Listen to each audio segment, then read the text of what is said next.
Share your screen. Let's see what's going on right now. We're live. It's the first time we're ever doing this. So pardon us if we got to do a lot of issues. You got to wipe that off. The camera's filthy. I mean, whichever. I'll get it, bro, but I'm not going to do that. I understand. This is the first test run right here. So, boom, we decided to do an impromptu live. Pulled up in the studio. We got 16 people who just showed up right now. Say what's up to them. Thank you for joining us on the live right now. What's popping? I'm about to clean that. Yeah, we're gonna get this proper and right, man. Make sure you leave the comments. Boston on the check-in. Shouts out to the UK. They're just checking in right now. They're 6 hours ahead. DC in the building. Bagfuel live. Let's go. I know y'all been asking us to do this. LeBron James was wrong. Yes, we're gonna talk about that. Esso is gonna go legitimately insane about that. Thank you for all tuning in.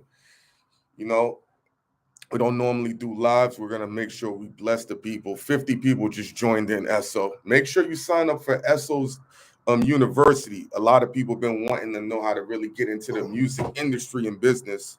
So you sign up for Esso University. We're gonna put all the links in.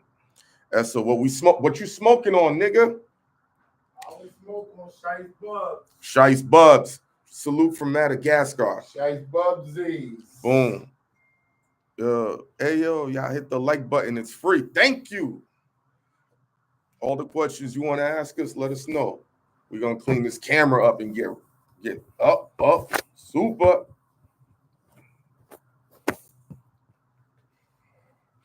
Sac passe, na boule. There we go. Boom. Much better. We're in the Bagfuel studio. That light on? Yeah. Well, hold on. Turn it off, actually. Turn it off. That's actually better. How about this? No, we good. No, is that better? No, we good. We good. Trust me, we good. Click the like. Sign up for the university. Damn, what we smoking? We smoking on that Stephen A pack? Nah, you know what? We've been very critical of Stephen A. Smith over the years, but I'm going to keep it honest. He ain't do nothing wrong, and I'm a big-time LeBron supporter. In my eyes, LeBron can really never do anything wrong, but today he crossed the line. So people want to see you get hyped. Anything you want to promote? We got 60. Let's start the rollout. I'm not hyped. You can go ahead and start. I'm not hyped. I think everybody saw what happened with LeBron James and Stephen A. yesterday. What I want to know from the people is, do you think that LeBron is correct about what he did? I say no, and I'm gonna keep it frankly honest. You've done everything in your power to put your son in the NBA. So now you wanted people to view your son as an NBA player. When you're viewed as an NBA player, you have NBA expectations. You have to sign up for everything: the ridicule, the praise, the disrespect, the respect. He's in the G League right now. Everything Stephen A. Smith has said about LeBron James Jr., which is your namesake, has been accurate. He's not an NBA-ready player. However, he's been doing his thing in the G League.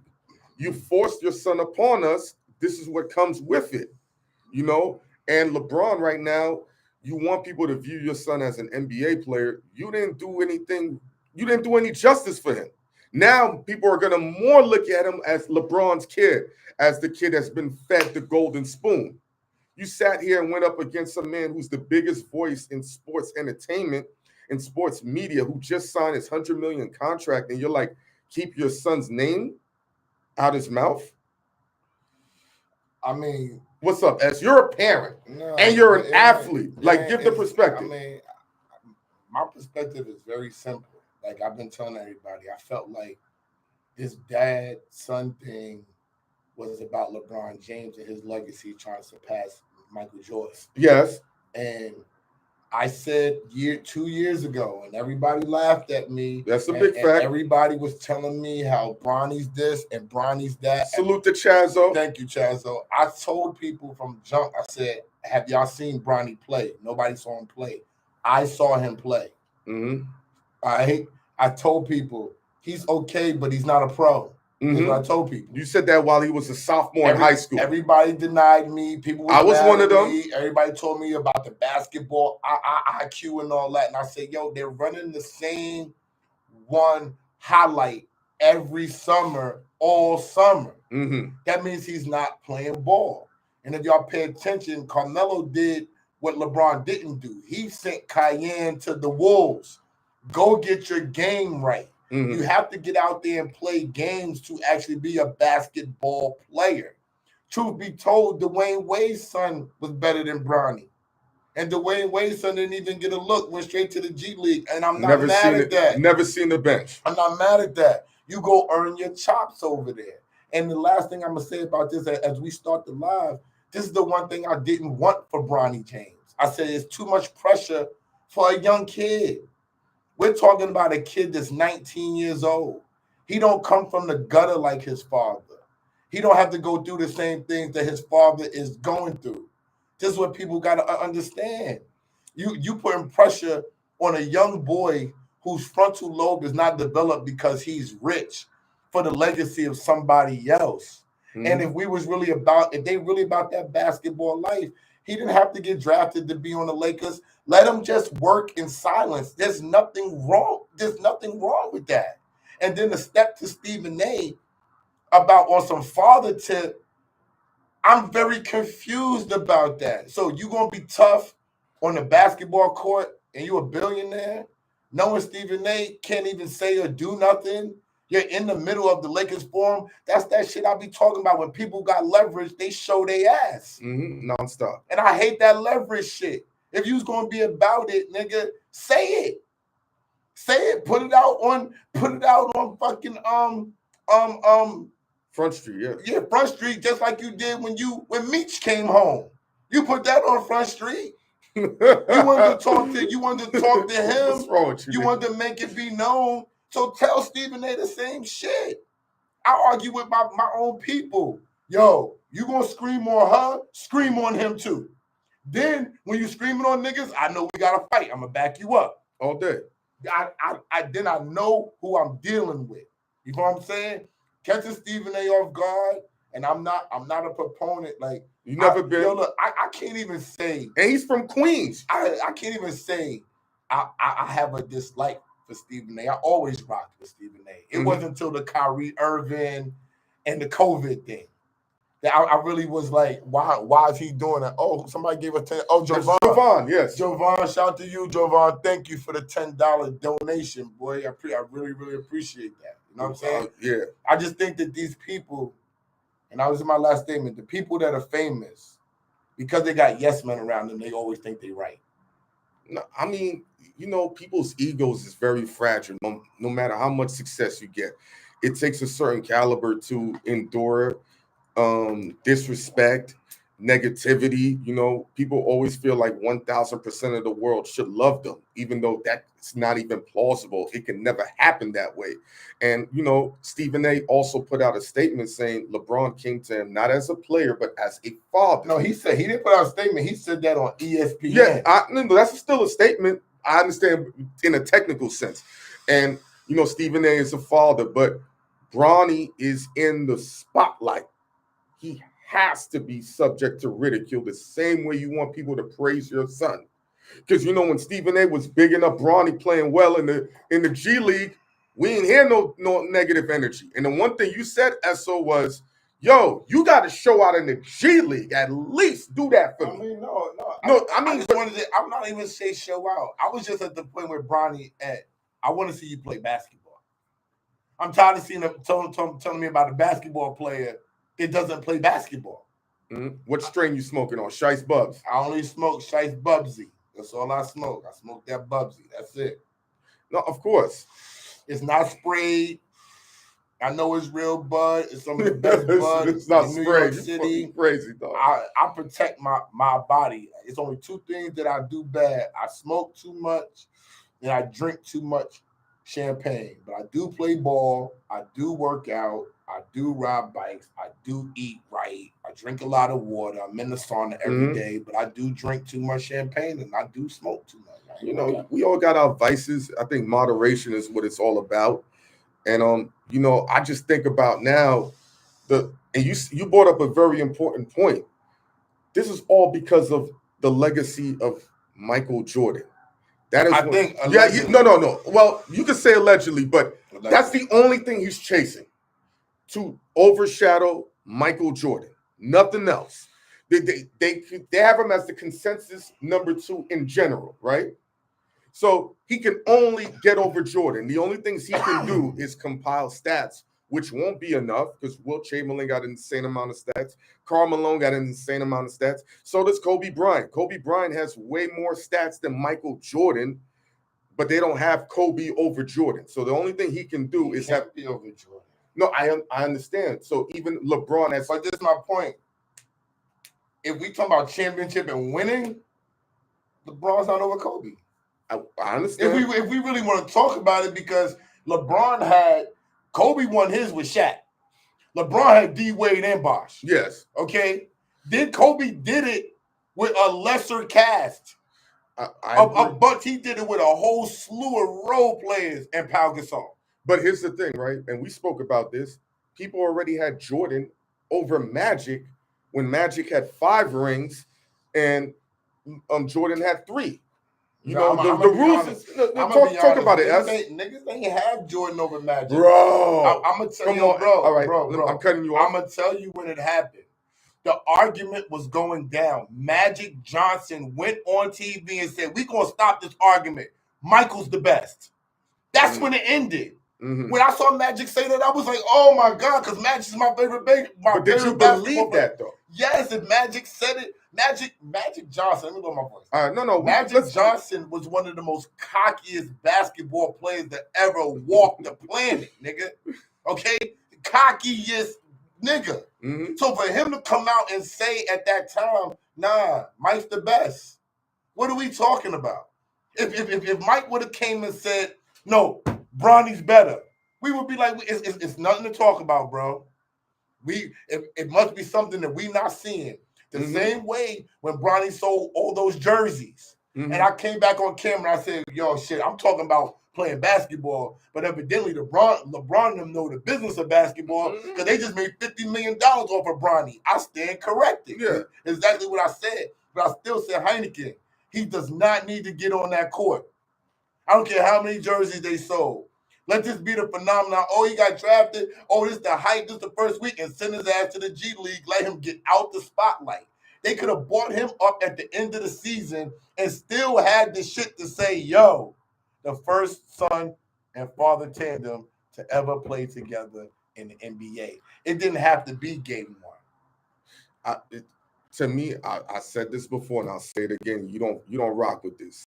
Part of a person's legacy is great storyline moments. When we talk about Jordan, flu game. Also part of his legacy, Nike paying the fines for the Jordan sneakers. This is what people used to, say we got one up over LeBron. Him breaking his foot and coming back. Him getting beaten up by the Pistons and beating them. A lot of his storylines. When he went to gamble when they were playing against the Knicks, and then all these storylines matter, and LeBron does not have enough storylines and the accolades to overtake Jordan. So him playing with his son, this gives him a storyline to help further his legacy. Him potentially winning a championship with his son would further the storyline. I know you don't fuck with that because a lot of Jordan's storylines is on the court. It ain't just outside of what's happening. And he knows he has to fight this demon, this legend. Gilbert Arenas said it is almost impossible to surpass Jordan's legacy. In order to surpass Jordan's legacy, you would have to go 7-0 in the finals, beat a man in every finals, and then get all these accolades, which we might not be alive to see that. And so when you brought up the point earlier, Jordan's legacy, that plays a part in it. That definitely plays a part in it. Otherwise, he would have retired already. He wouldn't be trying to get all these stats and trying to get all these rings, in my personal opinion. To be chasing Jordan, to me, doesn't make sense. You're chasing a ghost. You're not getting a chance to play with him. You're not going to change the people's mind. He got the young kids already. The young kids already think he's better than Jordan. There's very few young kids that go back and have been schooled by their parents to understand the dominance of Michael Jordan. It's bigger than just putting the ball in the hole. It's taking the last shot and hitting it. It's wanting the last shot. I don't give a fuck if Kyrie Irving's the better three-pointer on Michael Jordan. I'm shooting the shot. You know what I'm saying? When they had to defer, who they deferred to, Steve Kerr and all the rest of that stuff, that's one game out of his whole freaking career. We got many games when LeBron missed and didn't take the shots that we thought he was supposed to take to win games. Yeah, of course. So I'm like, that's what we're dealing with. It's about going down when you in certain finals, I'm not gonna name it, and you don't go down and you don't post up, and you worried about the fouls and you want to be the guard. When you the greatest, you gonna get close to the bucket. It's just a killer instinct that we want to see. You know what I'm saying? It's not nothing. It's not about LeBron James' tools. And we're gonna talk about tools. He's the best. He's the best probably at everything except dribbling and shooting. Steph Curry's the best shooter. I'm gonna say Kyrie's the best dribbler. You know what I'm saying? But as far as being athletic, the 6'9" point guard, dunking on niggas, 40 years old, giving these young niggas the work, winning 4 rings and all that other type of stuff, he's already said he's already ill. Like, I'm still trying to figure out if you're one of the top 5 basketball players, not in the world, to ever live. Like, what are we arguing about? I'm one of the, and then they're putting him top 3. If you're one of the top 3 to ever touch a basketball, if you're top 3 to ever touch a microphone, to ever touch a football, to ever pick up a pen and write a song, to hit the stage, to make clothes, top 3 in the world all time is freaking phenomenal. I'm going to have to give you a little pushback on that, right? I agree with your point, but one of the things you've said on multiple broadcasts, I want the number 1 slot. I want the number 1 spot. Anything else does not fucking matter. It does not mean anything.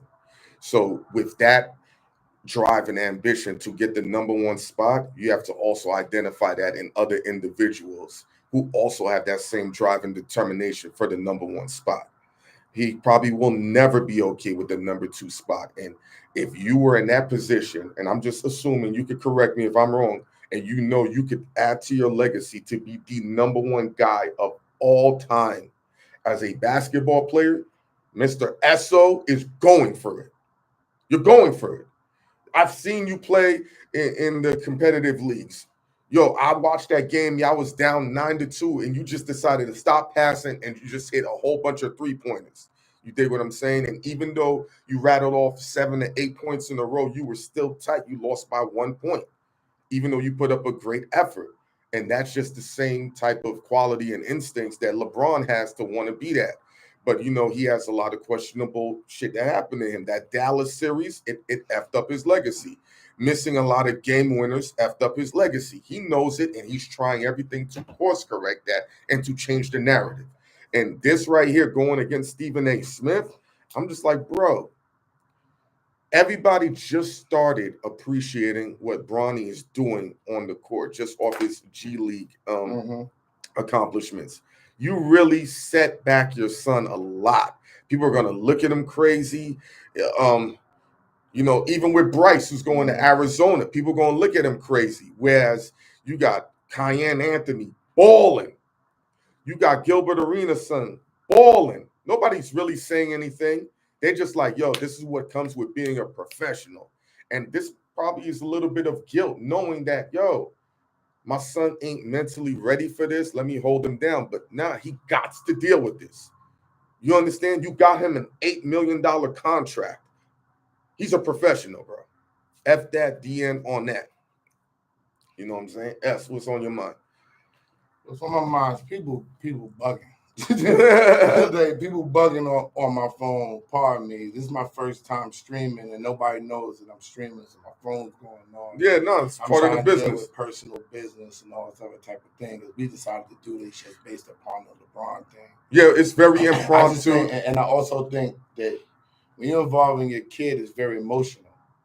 That's why I wouldn't have wanted to do that, because I know for a fact that if somebody would have said something about my son or my daughter specifically It's about up. their game, I would be very, very upset by that, whether it was on a critical basis or not.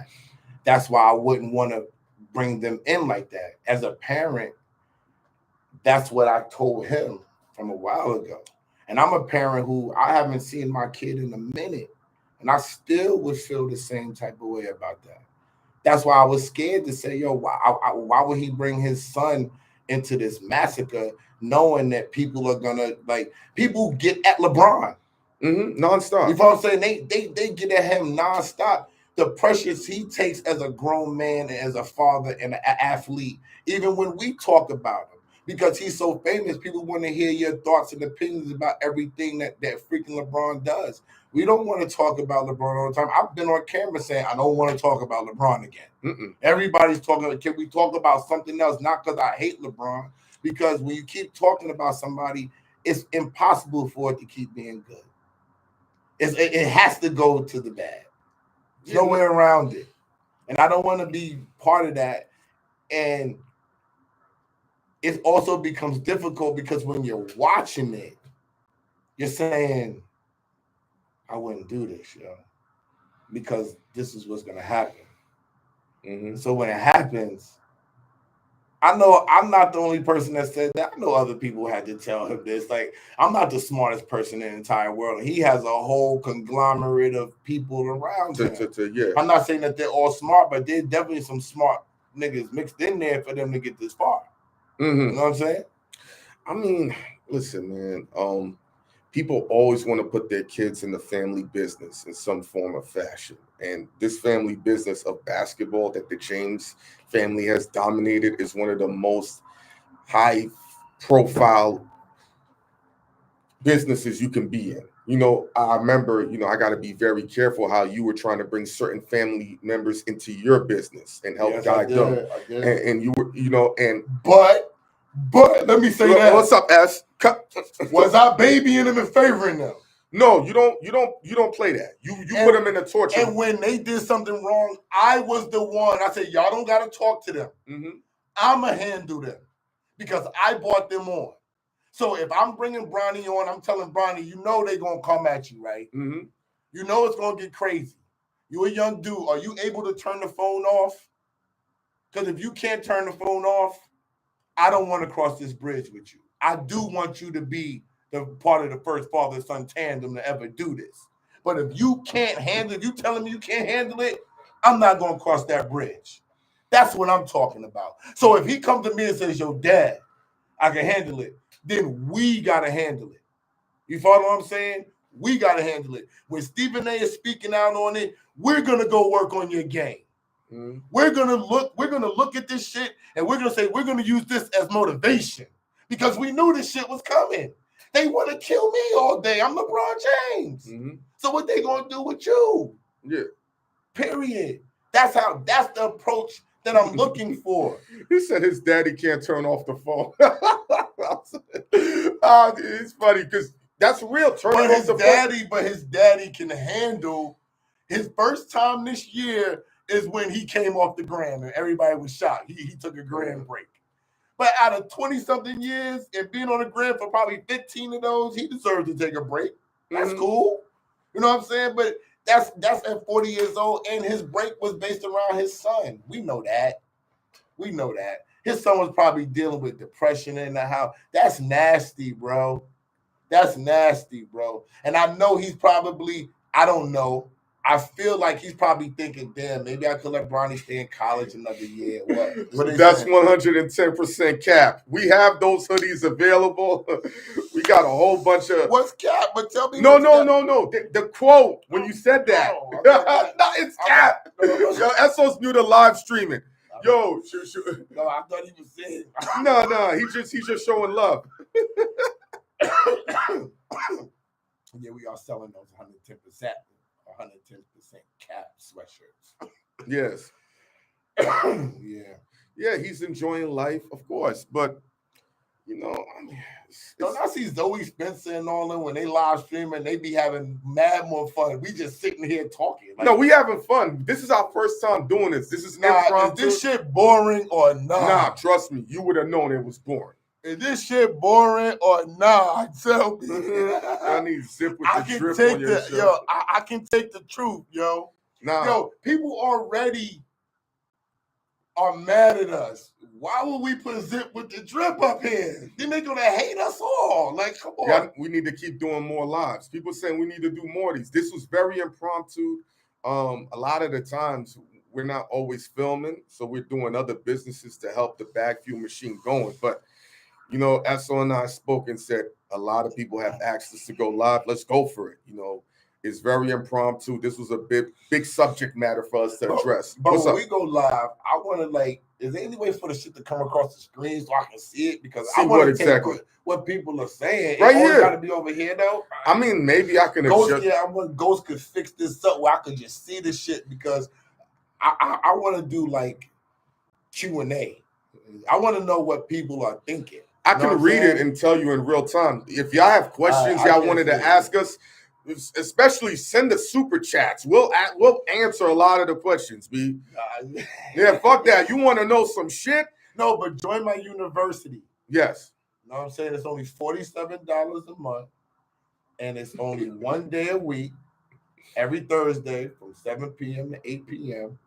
I'm going to be having guests coming on like Hynaken, Clue, Angela Yee, Charlemagne, people like that, right? And in the university, I'm actually teaching all the ins and outs about the music business, and we taking live questions too. So my consultations are normally $2,500 to $3,500, but for the school it's $47 because I'm taking it in mass, and it's only 1 hour a week. Yeah, you know what I'm saying? So in 1 year, it's less than $600 paid. In 4 years, you could possibly pay $2,400 and learn as much as you can that I know about the music business ongoing.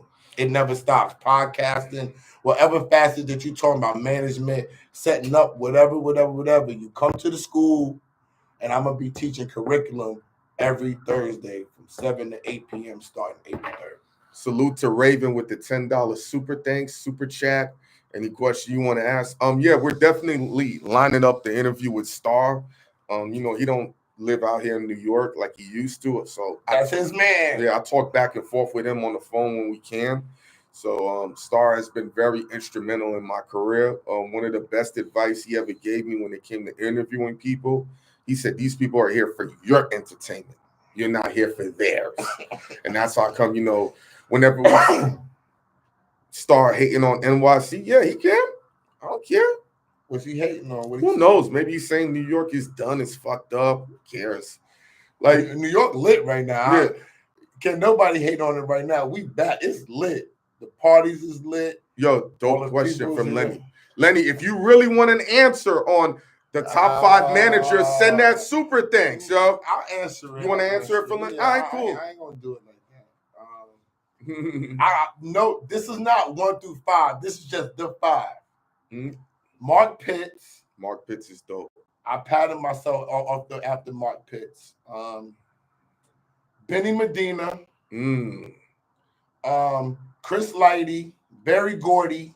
And don't give Barry Gordy his flowers. I would say another name, but y'all not gonna like for me to say that name. Why not? Go for it. No, who's the 5th manager that I would put in there? Oh man, I'm trying to think of 5. I can't say myself because there are many people that have more accolades than me. Yeah, I gotta get back to you on number 5 because I'm very critical of managers, and I don't want to name nobody I shouldn't name. I gotta put some thoughts to the 5th manager because there's a lot of managers that only manage one person.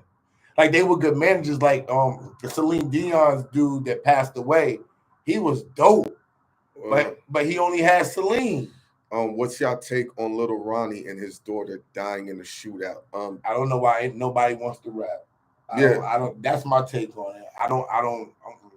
rapping is a very dangerous occupation right now.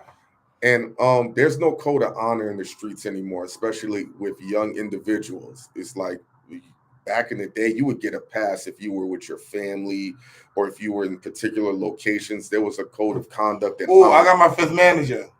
What's up? Russell Simmons. How could I forget him? Our take is, sadly, it's tragic. When you're a rapper and you have ops and you have visibility, someone will try to take a shot at you. Scooter Braun, Scooter Braun been doing this. You don't consider him a manager? No, he's a manager, but he ain't them. Why is he not? Now, because they look at the conglomerate factor. I'm talking about from the bottom. All them dudes is from the bro. There would be no Scooter and people like this if it wasn't for Chris Lighty. Yeah. Russell Simmons, we wouldn't have hip hop the way we have it. People forget Russell was the manager for Run DMC and Curtis Blow and them. I think you just made a new shirt. He ain't them. He ain't them. All we do is take Esso slogans, but he ain't them, bro. Like, I'm just keeping it real. Like those dudes, like Mark Pitts and them. See, from the perspective of where we're coming from, building, they were instrumental into building Bad Boy. All right, Mark Pitts went on to manage other people. Crazy. It wasn't about a conglomerate of people. It was him and his cousin. That's it. Now, when you got Scooter Braun, you got conglomerates, you got bringing on other managers, you got people coming over because you got people that manage that can. I'm not gonna say manage, but they can manage Kanye West, Lotto, Lil Wayne. You can put all those conglomerates together. Posh love. Instead of trying to be an intern to learn the industry, sign up for Esso University. You just sign up for my university because it's going to be other people. It's going to be like mods in there. It's going to be record execs in there. Vinny from Naughty by Nature, the veteran, enrolled into my school. DJ Clue, although he's my man and could get the information for free, he enrolled into my school. These are people that call me when they ask people questions about publishing. I don't smoke, guys. So about points, about royalties. They say, yo, call Rand. Randy's my real name. Yo, just call Rand. So now I'm able to say, yo, if you need to know about publishing, if you need to know about royalties, if you want to know how to become a real intern, how to get a real internship, how to become a sought-after intern before you even in the game. Because most interns, when you good, you know what you get? You get the job. Yeah. That's what you do because they're giving you the internship because they think you dope enough to get the job. Raven S., who had sent us a $10 super thanks, said, how can you mention Barry Gordy, but you can't mention Clarence Avant? Who's Clarence Avant? Avant, pardon me. Clarence Avant. I didn't think of Clarence Avant. He's different too. If he gave me 6, he would definitely be up there. I added other people. I added those people because they added a different flair to it. Clarence Avant was definitely gangster, definitely a freaking pioneer on all levels. You know what I'm saying? But it's just like everybody's top 5 in the NBA. Everybody's shit gonna be different for different reasons. It's all about what appeals to you. You know what I'm saying? Because me, I like the flair that Russell Simmons came with. I fucked with that. I saw the ascension of Biggie. Biggie was my favorite rapper. I know the other things that Mark did because I've been in the game for so long. I was able to watch him and watch him move and see how he did other great things that other people wouldn't think about that he didn't take credit for. I saw that. You know what I'm saying? I followed Barry Gordy. When I first started wanting to be a manager and building my own production company and label, that's who I studied. I studied everything that Barry Gordy ever did. Russell Simmons studied Barry Gordy. Puff Daddy studied Russell Simmons. That's how it goes. And somebody studied Puff Daddy. And then it goes on and on and on. Baby and Ron studied Master P. You know what I'm saying? So they're going to hold Master P in a different regard than they will hold the Puff Daddy. What's your top 5 black record labels? It's simple. Man, it goes on. Number 1 of all time. Motown is number 1. It was number 1. Let's keep it all. I'm gonna throw. You gotta put Bad Boy. Bad Boy. You gotta put Rockefeller in there. Cash Money. Cash Money and So Def. There, you're 5 right there. I'm not mad at that. And asterisk, because this is in there. You got to have 6 Death Row Records. Yeah, people been bigging up Suge Knight in the comments. Death Row Records. Yeah, I can't even see. I can see all of all y'all. I come off the top of the dome. Pause. I don't look at comment. I can't see shit anyway. So it's just like it is what it is. Esso, you and Hynaken still rocking with Kim after she set you up on lip service. I'll answer this. We understand Kim Osorio did what she did out of love. Only he speaks for himself. Yeah. Oh, okay. When he starts talking about out of love in that book, I don't know. And then nobody do nothing out of love for nothing. Not love for us. Nobody put me in any position. What I would say is this: I understand the game. I'll never trust Kim Osorio. Mm-hmm. You know what I'm saying? But do I have beef that it's going to be something? If I see her, we got to have words and we got to talk about it. Nah, I'm not on that type of time. Like, everybody got to do what they got to do to make their career move forward. I just choose not to do those things. Salute to Lee Harvey. He said he ran into you at the W Hotel on New Year's. On New Year's. That's it. I don't remember you being in Cali on New Year's.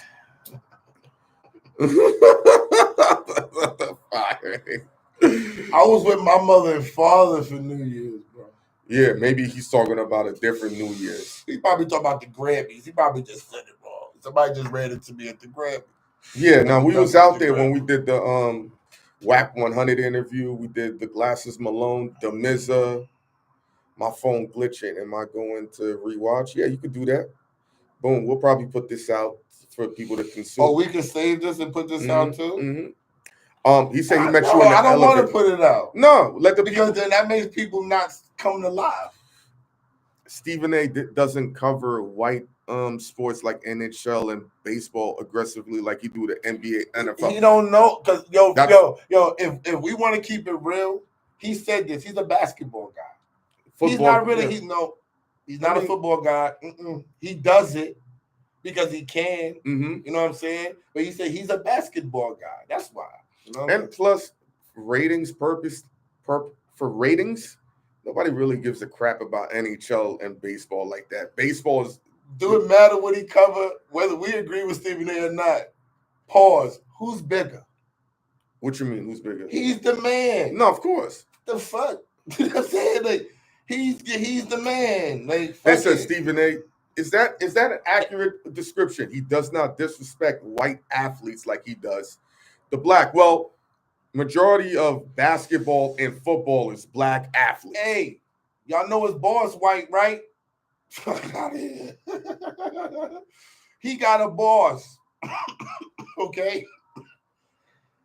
We got big ass mouths because we don't got no boss. Yeah, we don't answer to nobody. Trust me, when niggas start laying the millions on us, they gonna be coming down. Esso, can you not say? Can you not say? And y'all gonna be like, Esso's not the same. Salute to Jay Presidente. He be showing a lot of love every time we upload. Shout to him. What are the 2 mistakes that you swore was going to work as a manager? Ooh. Fucking all the R&B chicks. I thought that was gonna work. I mean, there's at least 3 big time songs written about you. It don't matter. I thought that was gonna work. Why did you think it was gonna work though? Because that's how I got on. I was fucking like I was around. I was fucking record executives that was women, and that's how they was plugging me with the dudes. They was like, yo, you need to this dude is hot. He's the new manager. You need a young dude like him in your corner. Yo, I'm going to introduce you to other songwriters to write on the tracks. I'm going to introduce you to other producers so you can get your songwriters to write on other producers' tracks. They was taking me to the dinners off the corporate card. So that's how I learned about Mr. Childs 20 years ago. You know what I'm saying? That's how I got to Little Kim's private party at Mr. Childs when she was the hottest shit in the world. A female that worked at a publishing company took me. They was hot. You know what I'm saying? They told me the parties to go to. They told me the weekends to go to. Oh, go to Be In My Weekend. That's out in Miami at the Fountain Blue. And the MTV Awards is out there at the same time. They do that every year. And the ASCAP Awards is at the Grammys. You go out there. You go to the Grammys. That's how you mix and mingle. So I'm introduce you to some people. That's why I thought it was going to work. But the chicks that sing, they was like, oh, I'm smashing, we together. they was different. They ain't hooking you up with nobody. They cuffing hard. But there's things you said in order to get things done, right? The same way men use their leverage in the industry to women do the same thing. Women are doing the same thing. And you got to, if you're trying to get deals done with certain women, you got to lay pipe. If you're a good looking guy, she's on your back. Yeah. If you got swag, she's on your back. If you popular and niggas respect you and people like you, she's on your back. And she's like, yo, I'm not giving you this money for you to take this and go just rock with shorty. I gotta get something out of this, B. You're bugging. Yeah, a woman ain't just not gonna get the out of you. Am I still cool with Jack Thriller? Yeah, I haven't seen him in years. Jack. The last time I seen him was probably 2019. I saw him since you seen him. I saw him in Atlanta. Yeah, I haven't been able to see Jack. Every time we go to Atlanta, we're only out there for a couple of days. And literally every time we go to, we're literally working and we're eating at restaurants. And that's it. Like when we were in Cali, literally we were filming like 10 hours a day. And we only went to Asian spots. That's it. We didn't go to no parties. We didn't do no extracurricular Grammy activities. And that's how come we were able to provide you with all those dope interviews y'all were able to enjoy. How many people is it? A little under 200. Really? 200 people came to our first live? Yeah. Because niggas told me they be having 4 niggas on live. We like 40 people up there. I mean, it's a great title. People do have interest and enjoy our perspective. And some people want to come to say, F you guys. Who's more down to earth, 9-to-5 chicks or owners LLC chicks? Same thing. The most down to earth women in the world are dancers in the music business. Like dancers or strippers? No, you gotta dancers, background dancers. Okay, you gotta dancers that go touring, like dancers that sing backup for Sierra, dancers that sing backup for Rihanna, Beyonce. Mm-hmm. Those are the coolest bitches out. After that, it's nurses. Yeah, nurses. The way their work schedule is, you get all the drugs. If you got to go get some type of medical cheat code, they'll help you skip the line. Hey, I'm not talking about cool in that way. I'm talking about personally. I'm not talking about skipping the line. Man, I'm going to give all the benefits. I'm talking about being down to earth people, not how they could benefit me. I'm cool. Top 5 chick list. What you mean, like of all times? Chicks of all time, singers of all times. What? That's all y'all want to ask. Y'all got something you want to ask. Somebody said, why are you so ignorant on politics? Because you can't handle the truth. Who? Which one of us? No, they're talking about me. Off the hook girls. Don't marry an earth top 5 hoes. Yeah, that's why they down to earth. Mm-hmm. They're fun girls. They off 3 days out the week, sometimes 4. Yeah, a lot of the stuff I talk about with politics, you got to wait like 9 months later. Working class chicks are usually nicer. You think so? Yeah. Then women who have businesses and LLCs? Yeah, they be working all the fucking time. Oh, they're talking about personality, not availability, dog. No, personality. They be workers. What's wrong with you? They be workers. How do you feel about AI music and YouTube? I hate it. I don't like AI. I'm telling y'all right now, I'm scared of AI because it makes me think of that Terminator. Like, you know what I'm saying? And then they building robots, and these robots don't have feeling and judgment. How are we gonna stop a robot if they build it with titanium and all that wild shit that they're gonna do? The only thing that can stop electronics would be an EMP. But I'm just saying, even if you gotta have a bazooka gun to shoot it and break it, whatever. We don't have that. No, what I'm saying, an EMP can stop a robot because it's still based on electronics. But if we got hit with an EMP, we're back to the 1800s. But it's Stone Age. So we're all fucked. But that's my point. That's why I'm saying I think the technology is great. I think people are just not using it for the right thing, which is with a lot of stuff that we deal with. But I don't like the AI wave. I like authenticity. That's just what I like. If you're authentically that person that I like, I'll just rock with you. know what I'm saying? Everybody's trying to be something else. I tell people this all the time. I'm not for everybody. But guess what? I'm not trying to be. I don't want to be for everybody. If I was for everybody, I would be bland. I'm boutique. I'm authentic. There's a great question. Mello asks, outside of NYC, what's your favorite city to do business in? Miami. That's easy. My favorite state to do business in is Florida. Me, I enjoy Atlanta. Atlanta's number 2. Yeah, Atlanta's fun. Florida's number 1. Atlanta's number 2, and New York is number 3. If we want to keep it. Where would you put LA? I don't really like doing business in LA and Vegas and all that. I'm cool with going to vacation and chill and get my mind right. Like the type of business I personally like doing out there is after the check is done, we can creatively go work out there. We go to the studios out there. Now that vibe to work in is dope in California. The work vibe out of this world, but Miami's work vibe is just as good and it's warmer. Everybody that's asking why, Esso's answering it in real time. You know what I'm saying? Weather, creativity. Yeah, and people and willingness of people to work with you.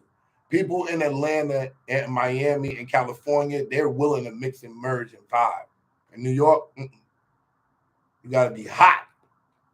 Texas, I enjoy Texas. Texas cool. When you from there, it's cool. You got to be plugged in. You got to be really, really plugged in. You got to be more plugged in than talented in Texas. Yeah, otherwise you're just going to be wasting time out there, in my personal opinion. Facts. You know, but the food has always been great. The vibe is good out there. But doing this industry, like there's certain towns you don't got to be too plugged in. You can get work done, but Texas, you got to be tapped in realistically. So, and it's an art form going through towns. There's a code of protocol you got to understand with each town you go into. And a lot of the times people go out there, you out of touch with Atlanta. Why would I be out of touch with Atlanta? Like, what are you talking about, bro? I said it's number 1 for me. But I said it's number 2. I guess, whatever. What are you talking about?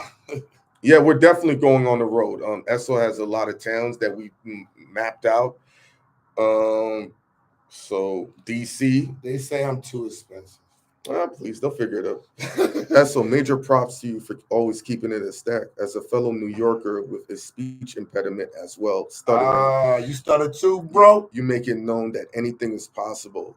Bones from Brownsville. Oh, Bville. I be out there a lot. In the low. I'm a poster child, you heard? You know what I'm saying? But on some real shit, like, it's been hard, man. Like I always tell people this, man. People try to get me to act. People try to get me to rap. They still do. And the only person who ever made me comfortable about working creatively and me being somebody that stutters was Hynaken. You know what I'm saying? So it's a lot of people that I meet that stutter. Shout out to Junior he's at BMW in Jersey. Junior is a stutterer. And Junior, you know, he's moved on further. Seeing somebody like me just go for it. You know what I'm saying? Sometimes it get bad, sometimes it don't. It's always embarrassing though. But being somebody who stuttered and had to deal with it their whole life, the ridicule I get from this is nothing.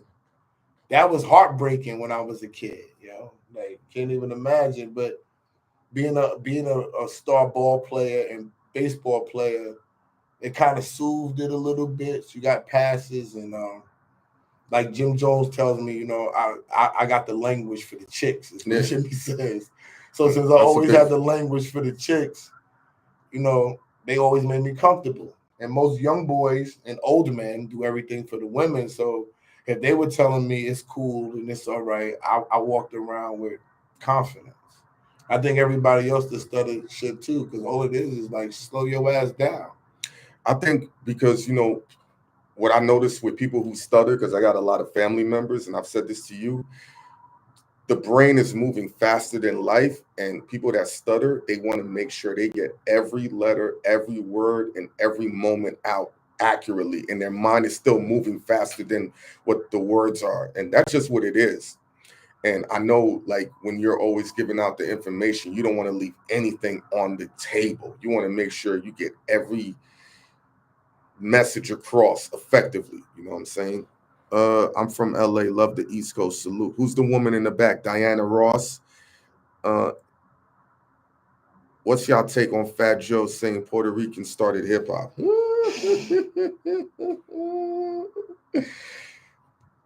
That's all on y'all, man.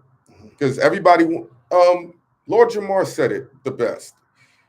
Success births many fathers, and failure breeds a lot of bastards. That's it. Nobody wants to claim a failure. That's why I remember Shaquille O'Neal's real father went on Ricky Lake. People who don't know who Ricky Lake is, she was a daytime talk show, and he never wanted anything to do with Shaq. Thank you, Mo. Get it. Your confidence is unmatched, so that's why I appreciate that. And I appreciate the $9.99. It really means a lot to me, my dude. Real talk. Okay. Yeah, and you know, then when Shaq is dunking the basketball and getting all these accolades, now he's like, I want a relationship with my son. And the same thing with hip hop. People looked at it as trash music. Nobody really wanted to absorb it and really claim it, except for the young people. Okay, the computer had glitched. And then as it became something really prominent, I don't use it that much. It's probably like, why am I being used for so long? I never fired this shit up. My bad. No. But I do want to say something about the Fat Joe thing. Go for it, us. This is all that I want to say. Where did this even come from? Everybody already had an understanding of what it was. And that's what we've been moving forward with for 49 and a half years. Or 50 years. Mm-hmm. Where did this come from? Why is this even a topic of discussion? This is what we as Spanish and Black people got to ask. My godmother's Panamanian. I'm Black. You know what I'm saying? My wife's mother is half Spanish. Mm-hmm. You know what I'm saying? Like, where did it come from? Like, is it a means of dissension? Because for 50 years, hip hop has been a Black man's created thing. We were comfortable with giving the credit to Kool Herc, and we all knew Kool Herc was from the Bronx, and he was of Jamaican descent. Mm-hmm.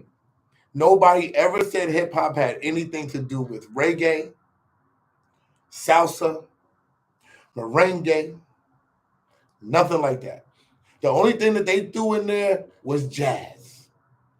That's it. But this started once Run DMC started picking up steam.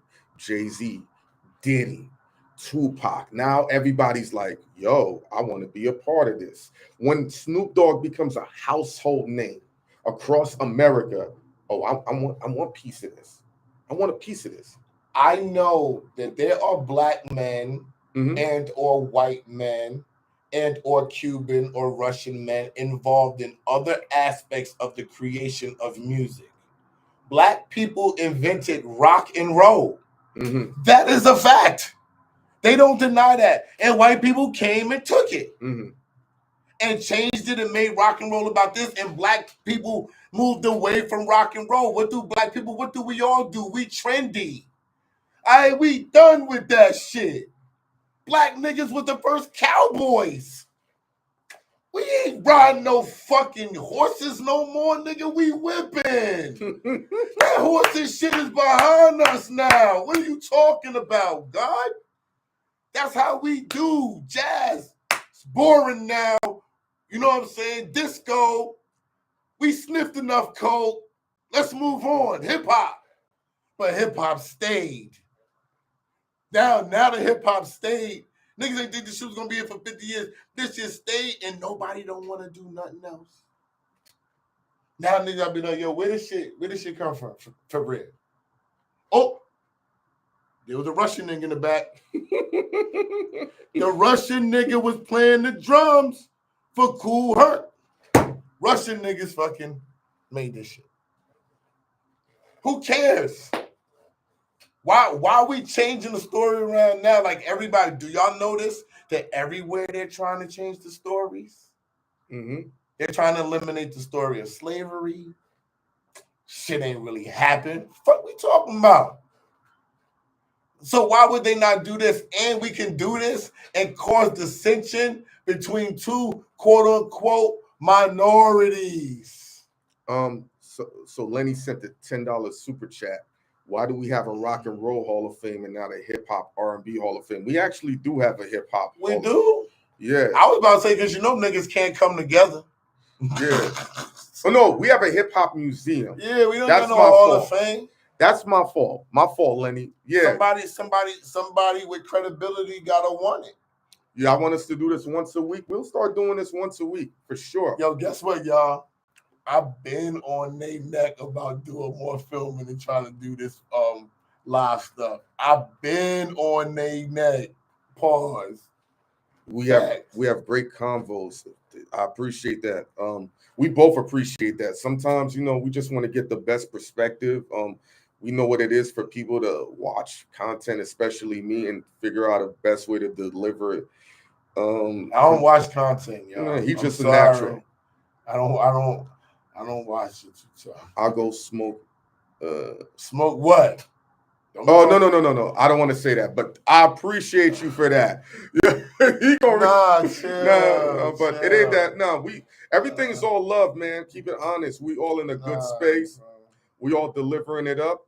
Chopping it up Fridays. If that's what y'all want to call it, we can start doing it. Is today Friday? Yeah, today's Friday. Oh, this is dope. Shout out to my people's Dion. Happy birthday, Dion. You a legend of Southside Jamaica, Queens. Yo, she always been lit, always. Salute to Tory Lanez, because for a dude to be in jail, let me get some lemonade. He's a fighter. I got lemonade. And to be dropping quality music when we got all these other rappers who got access to the best studios and they just dropping trash after trash, you got to salute Tory Lanez. He's finding ways to drop all this dope music. Probably he had a lot of this joint recorded already, and he's making it seem like, if that's still the case, it's great marketing. And I know Meg Thee Stallion is tight like a tiger, mad like a moose, because this guy's dropping better music than she is right now. He always did, though. That's not. No, yeah. He always did. Esso high. Nah, Esso ain't high. Trust me, you ain't see high Esso. I'm usually higher, but yo, you're right. You're right, Mogan. I'm high. I'm not into the cabin. You're right. I'm high. But yeah, Tory Lanez, he's a fighter, man, and I just can't understand why Meg Thee Stallion keeps having these restraining orders on Tory. Like, the man is locked up for the next 7 years. He's never gonna see any women for the next 7 years. He got to jerk his joint off and just sit there. Yeah, I mean, just keeping it real. And she still wants to. If you didn't know, because people get out. You got to understand things about sentences. Laws change, shit get reduced. The one thing about a sentence is if the law changes and it requires the sentence to have more years, you won't get more years. But if the law changes for it to be less years, they'll knock your years off and they'll let you out. You never know of what technicality. At any moment, anybody can get out of jail if we really want to talk about it, because he ain't murdered nobody. You know what I'm saying? Things is changing. Like, he didn't murder nobody, bro. So you don't know what's gonna happen. You don't know what programs he's inside that's gonna knock off 10 months. He do two programs. 2 programs knock off 10 months each. That's a year and 8 months that he get knocked off that 7. Mr. Bagfuel, Royal Blue is your family yet? That's on my cousin Slaughter, out of upstate, whatever part. Yeah, I just found that Royal Blue, the guy that got the tequila vodka company. Well, Royal Blue need to sponsor. Royal Blue, holla at your boy. If your cousin ain't gonna call you, DM me. I got that. I'm gonna send you the Zelle. You heard me? You can send that money direct. I'll do the commercial for you and everything. Put it right on the beginning of every episode. You heard? I'm glad Jay-Z's coming at the accuser who lied on his name. Yes, because his reputation was damaged. They were calling him all types of R words. To the point, think about Beyonce's mother liked a post. Come on, chill with the Beyonce. It's not. I'm not making up anything. It's facts. People were saying, "Hov, this is what Hov does. He's guilty." Miss Tina Knowles said it was an accident. Her finger slipped. So the only time your finger slips is when you're trying to zoom in on it. Her finger slipped.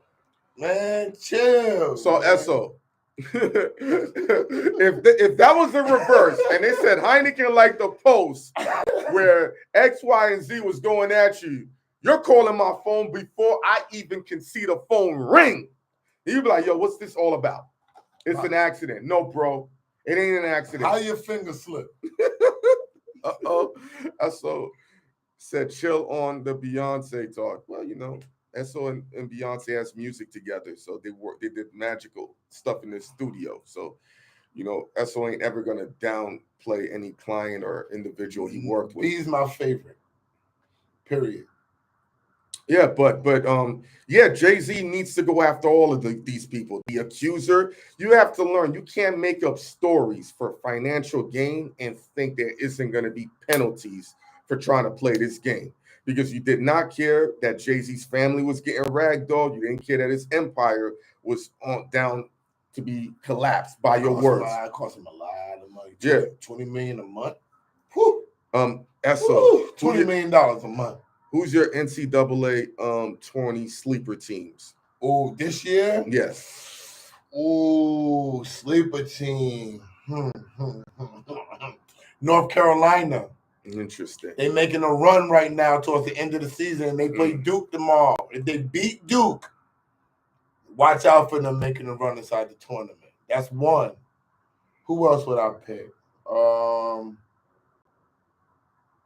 Michigan can make a run with the big guard. What's his name? The 7-foot guard. Wolf. Then Wolf can get hot. They can make a run with Wolf. And watch out for Connecticut putting it together and making another run at their third championship. Those are my three. Staticky said, can you explain Rockwilder? I hear you bring it up, but I don't know the exact details. I used to manage Rockwilder. I managed them for 10 years. What would you like to know? I guess they never heard the whole complete thing of how you and Rock worked together. Remember when I told you about a story when I had to mess with the females? One of the females introduced me to Rockwilder. Raven, she asked, where's the video when y'all met Spike Lee? There is no video. There's no video. Yeah, Rod Strickland and Esso have a business partnership and a friendship. So we went there to handle some business and support Rod Strickland. And as we were walking, Spike saw us and he's like, oh, my niggas, gave us a dap. That's it. And then Esso was like, yo, I'm gonna go to the bathroom. I'm gonna get a picture with this. And he tried to make sure to line it up for a Bagfuel episode. And I said, yo, Rod, I said, yo, Spike, we need you on the show. And he said, I don't do that. We keep it real.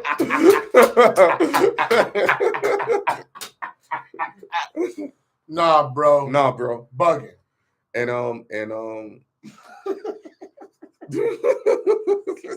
I'm sorry. We don't be really lying about this shit. And then when I went to go take the picture with Spike, a couple of the security guards was like, Spike, you need to do the show. And he's like, my nigga, why do you have on an LA hat in Brooklyn? Fuck wrong with you?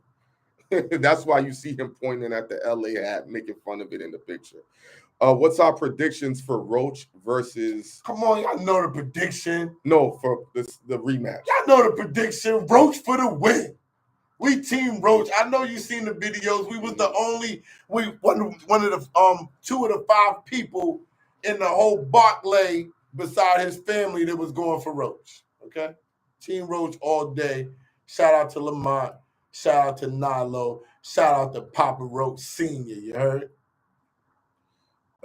No, we're not answering that question. What question? I'm not even going to repeat it. From Luck Y or Lucky. I don't want to. Where's he at? Right there. Who's a better DJ? Well, that's rigged, man. DJ Clue's been my best friend for 25 years. DJ Clue's the best. Spike Lee doesn't do interviews these days. Yeah, it depends, man. It depends. Sometimes when we blow up a little more, I'm sure he'll do it. Sometimes people get in the vibe and they're like, I just want to sit down with these individuals and really have a great. I'm gonna have Spike because me and Rod Strickland's jumping on my sports show. Yeah. My sports show's crossover. It's on my own personal page on YouTube. Rod Strickland's about to be my my permanent co-host for the crossover. So one of our guests for the crossover will be Spike Lee. We're going to talk old Knicks stuff and when Raw was with the Knicks and everything. Esso actually been mentioning that. Staticky asks, will the Nets return back to New Jersey? They need to go back. Send them niggas back. But I do feel like because there's been a community built with that stadium, it's going to be hard. No. What I think should happen is send the Nets back to Jersey, but put a Brooklyn team in there. You know, LA has a. I don't think, although Brooklyn really tried to graft onto the Nets, the feel of us is people forgot that the Nets was a New York team. Mm-hmm. So the feel is like we got something that somebody else, like New York, we not like that. We need something that's our own. You know what I'm saying? Like, I don't want the Nets. Y'all left and you want to come back? No, stay over there. Y'all can go to West Bubblefuck somewhere. Give us a whole new team with a new name that we can rock with.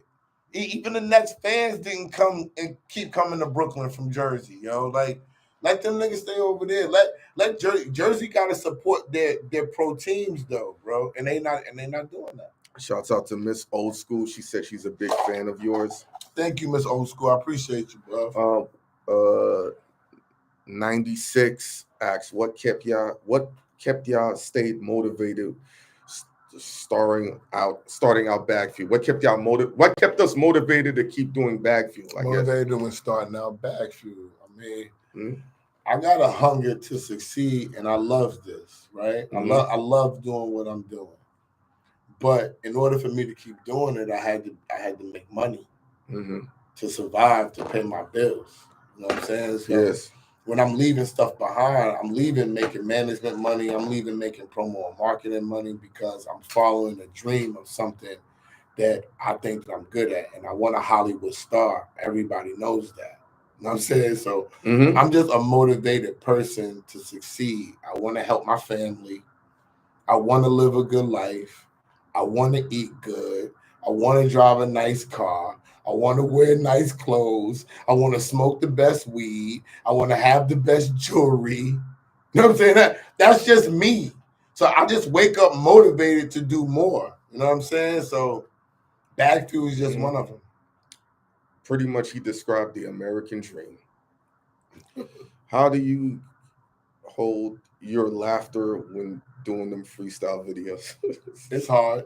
There you go. You get paid, you gotta do a job. You know what I'm saying? That's it. You get paid, you gotta do a job. It's a promotional and marketing platform for somebody who's unknown. I see, the thing is, I used to make faces, right? And Esso is like, stop doing that because it will, rig the freestyles and taint them. So that's why we keep the straight face, so that way we don't show no favoritism. Yeah, no favoritism. We're not trying to be gangsters or thugs. We're just trying to make sure y'all focus on it. Because if niggas is bobbing when somebody rapping and then I'm not bobbing, it's a problem. Gonna be like, they think that's trash. If we start laughing, you ain't gonna take it. The joke is out. So if I don't do nothing, you'll never know. Yeah. It's up to y'all. It's for y'all. Y'all are the ones that are going to determine if this guy is hot. Raven said, I saw your faces on it. It be other shit that be happening in the background that y'all don't be seeing happening. That's why it be hilarious. I be like, oh, all right. Mad stuff going on. It's just that we just got this tunnel vision gift to be able to do all that bullshit. When the camera come on, we just get to it. Yeah. You know what I'm saying? Do you think Drake can make a comeback from the Kendrick beef? I think he already has. He needs the radio, though. I don't agree. I don't think he made a comeback yet. I mean, that number one. All right, I'm saying like this. What's up, S? I don't know if Drake can make a comeback. I haven't determined it because, and I'm gonna say this because fans are fickle. Everybody that told me Drake wasn't hot no more and Drake couldn't come back were the first people calling me when he dropped the album, telling me about how songs they like, and I'm glad that he went this route. I can't say that, right? The one thing about this Drake situation is you've never had Drake drop an album and in a week or two it's gone. Yeah, it would run for like 3 to 4 months. You would have it running. The only song that you hear people playing is that Baby Girl, that Nokia joint. You feel what I'm saying? So it's like it's I feel like it's declining. You know what I'm saying? I don't wish in a perfect world they both can coexist. Yeah. You know what I'm saying? Like everybody got so caught up in this rap battle. I think that Drizzy got more caught up in the rap battle than the fans did. You know what I'm saying? I would ignore them. I would be like, he's funny. He got it off. Oh, he said I'm a this, I'm a that. Okay, cool. Everybody's rocking to it. When I don't feed into it, I'm just watching, see what's going on. I'm gonna drop my shit. Mm-hmm. I'm gonna drop my shit. And you ask Hynaken, I'm great at ignoring the nigga. When you sign up for Esso University, one of the things that pisses me off about this guy, he will carry the smallest book bag and have 99 outfits and 39 sneakers. And I'm like, did you have this shit shipped? I be having 2 bags. The outfits don't even compare. And I'm like, he's like, it's an art form, nigga. I know how to pack. Yo, you know what I'm saying? And you have to know nigga nice with it. In order to survive, I think in this world, you have to be able to ignore 95% of the people. The other 5% is your family, the people you loving, and your friends. Salute to you. Behind the Lens TV, thank you for the acknowledgement, man. What he said, salute to both you good brothers. Love the platform. Appreciate it. Do y'all think J. Cole can talk that I'm the best rapper or murdering rappers on records anymore? I mean, why not? He starts putting out good songs. People, if it sound good, yeah. You know what's so funny? Half these people don't even know what these rappers are saying. They're just listening to the melody. They're not deciphering the lyrics. They're not there. It's only us in the hood that's listening to it like, oh, yeah. Oh, you heard what he said? Mm-hmm. Yo, I did that. I did that when I was at Mark 8, set me straight, nigga. No, nigga. Like, everybody's not doing that. People are listening to the shit sonically. Something that they just want to enjoy. They're rapping shit and they don't even know what they're saying. Yeah, never. They don't even know. You know how many people was talking about the ops and all that before they really knew what it was? Only niggas in the street in the hood knew what that was. These niggas ain't know. Yeah, that's funny. You know, I mean, I want to tell a hilarious story. Somebody wanted Esso to do a music review. And this guy sent Esso 30 songs. First of all, he didn't send it. He told me. Oh, pardon me. No, he told me. No, it wasn't a music review. He wanted to book me to come to his studio to listen to his artists. Mm-hmm. So he told me. That shit's so funny. He told me he had like 3 or 4 artists. I said, all right. I said, so you want me to come to your studio, drives there, gas toll. Mm-hmm. I got to bring my security. Bring your weed. And I said, and how long you want me to stay there for? We didn't even get to the price. He said, well, so it's about 30 or 40 songs. I said, 30 or 40 songs? I said, nah, bro, I don't do 30 or 40 songs, bro. And to get me to your studio to listen to your 4 artists, I'm just telling y'all, and 4 or 5 songs a piece is $5,000. And that's cheap. That's very cheap. Actually. Nobody else is even coming to listen to y'all shit. I'm plugging y'all with nobody. That's my time. That's my security. That's everything. My travel. Mm-hmm. $5,000. You know, guidance, knowledge, information, strategic planning. Because you're going to ask all of those. You're going to ask me mad questions. It's very rare you listen to a song, even if you say you like it. What did you like about it? What did you think about this? Esso charges for everything. Damn, no, he really doesn't. He gives you breaks that you couldn't fucking imagine. I don't charge everything. What he doesn't want you to do is abuse him like some whore on the street. Yeah, I don't charge everything, man. Road to 100K. Thank you. We did it without any bots. You know. But what's up, let me ask a question. and type what you gonna say back. What if I do charge for everything? Who give you something for free? Your girl don't even give you her pussy for free. But you want me to give you something for free and I don't even know you? Tell me. Talk to me, bro. It's my prerogative. I done traveled this world and paid expenses out the wazoo and bought dinners. I done spent, real talk, millions of dollars and lost money, gave away cribs and all that. And I didn't I give my free knowledge on Bagfuel every week, 2 times a week. Religiously. For free. And then when you want me to do something for you personally, you saying I charge for everything. So what am I supposed to charge for? I'm your whore? You even give your whore money? Y'all wanted him to go off. You pay your whore, right? I'm greater than your whore, bro. So you know you got to pay me. What are we talking about? You want my knowledge so you can go and make money, right? You want to make that money to feed your family and go travel and trick and do all this other wild shit, right? That's what you want it for, right? So you want to take all my knowledge and what you want to ask me for free so you can go pop off with everybody else, right? No, nigga. I'm going to go pop off, nigga. I paid already. That's why you're paying me so you can go and get paid. So if you so worried about you don't want to pay me, this is why I did something just for cheap niggas like you. I made my university for $47 a month. You got $47, don't you? Mm-hmm. All right? Go sign up for my joint.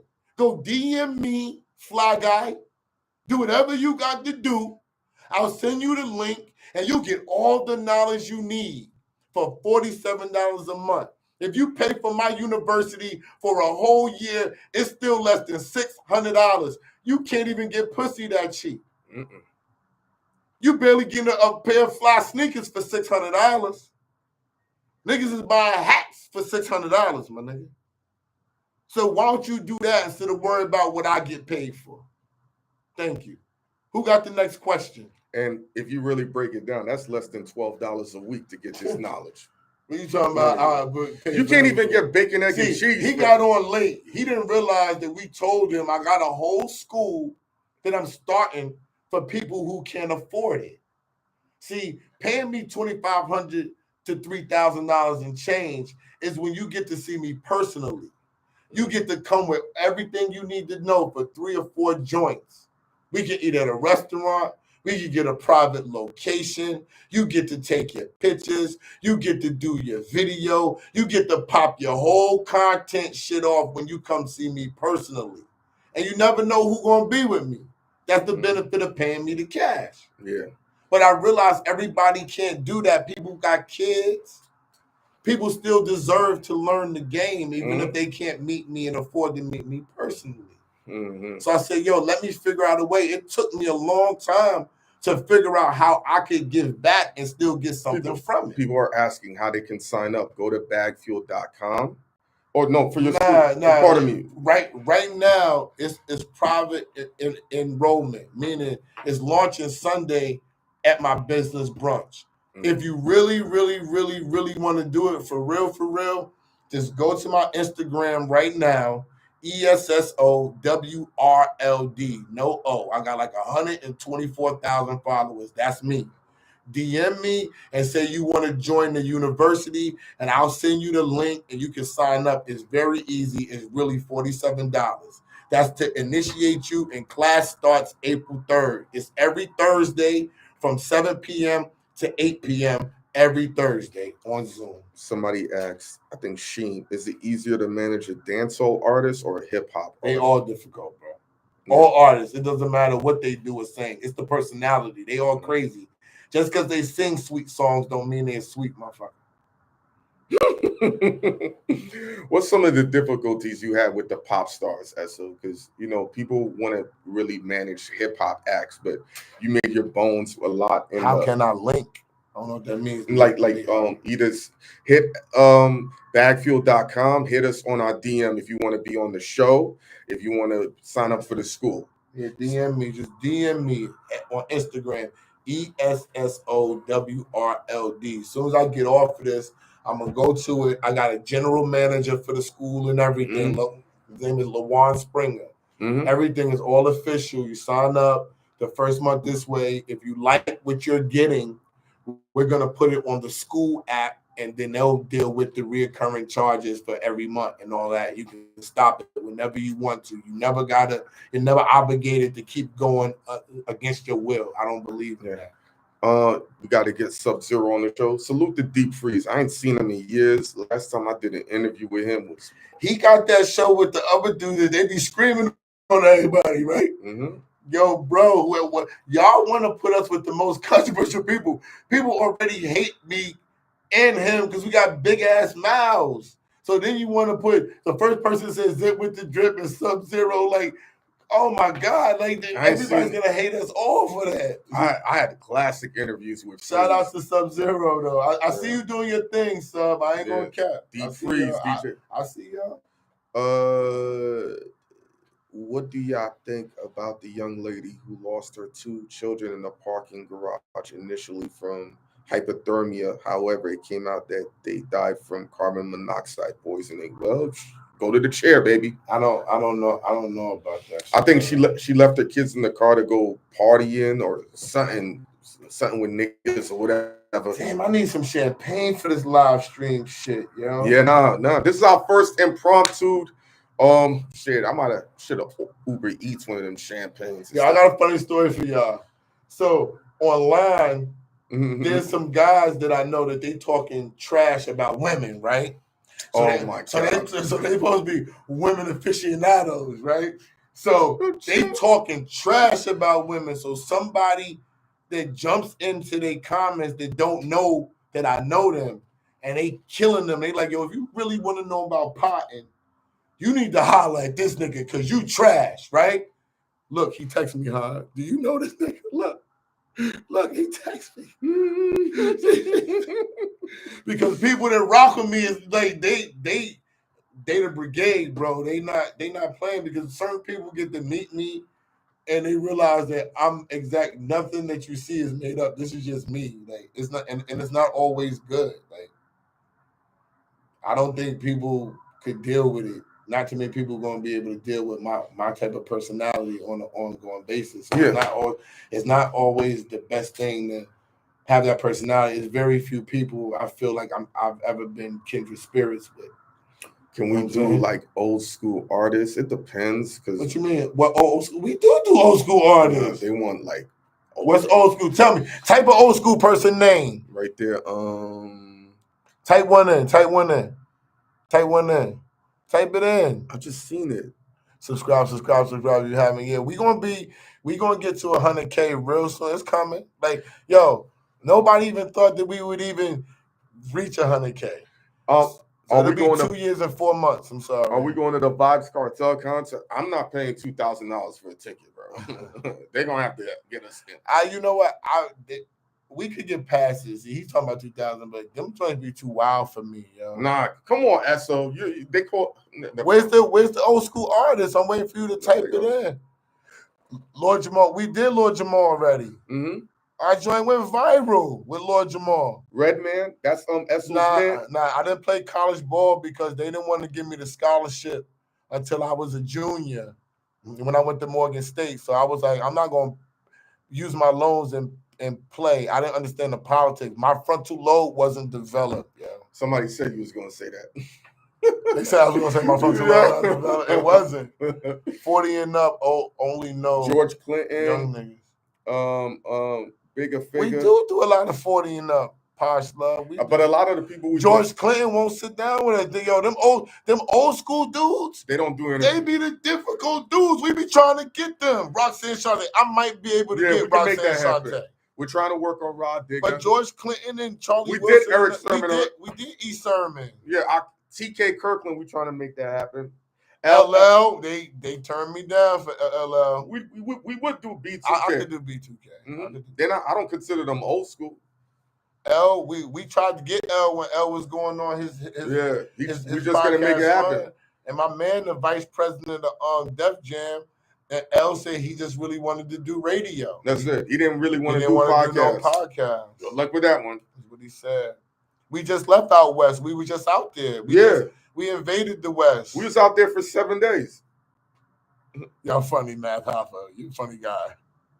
Joshua Jennings. I reached out to Cat Williams. So we're waiting. We did Buckshot already. I didn't do Buckshot. I thought we did. Oh, Buster Rhymes. I didn't have Buckshot. I didn't do Buckshot. Adrian Broner. Bus supposed to do it soon, B Will. I'm not gonna lie. RZA would be great. We're actually doing Smooth was supposed to do. I'm sorry, you said who? No, they asked for RZA. Yeah. I had the baby on when I was with Clue. Mm-hmm. I don't think Method Man's gonna do our show because he fucks with the other people on the other shows. I don't know what Kumo D is. Stove God, that's through Ghost. He's Ghost spoke to Stove God. Stove God's supposed to do it already. Bleak would be a good one. Yeah, that would be dope. We definitely could have Bleak on. That's a good one. We'd rather watch cowboy movies and jazz movies moving slow. I'm trying to grow old gracefully. Oh, of course. Yeah, Smooth would be dope. Yeah, and I know Trigger too. We did not Onyx. We had Fredro. Sticky was supposed to come, but Sticky be doing his own thing. Wiz would be dope. I don't have no connection to Wiz though. Faith would be dope. We could do Faith. We did Vezzo already. We did Vezzo. Source Money. I asked Source Money. No, Source Money and the people called me. They didn't follow through. I asked Lenny S. He said when he dropped his book, then he said we too controversial. Mm-hmm. That's what Lenny S. said.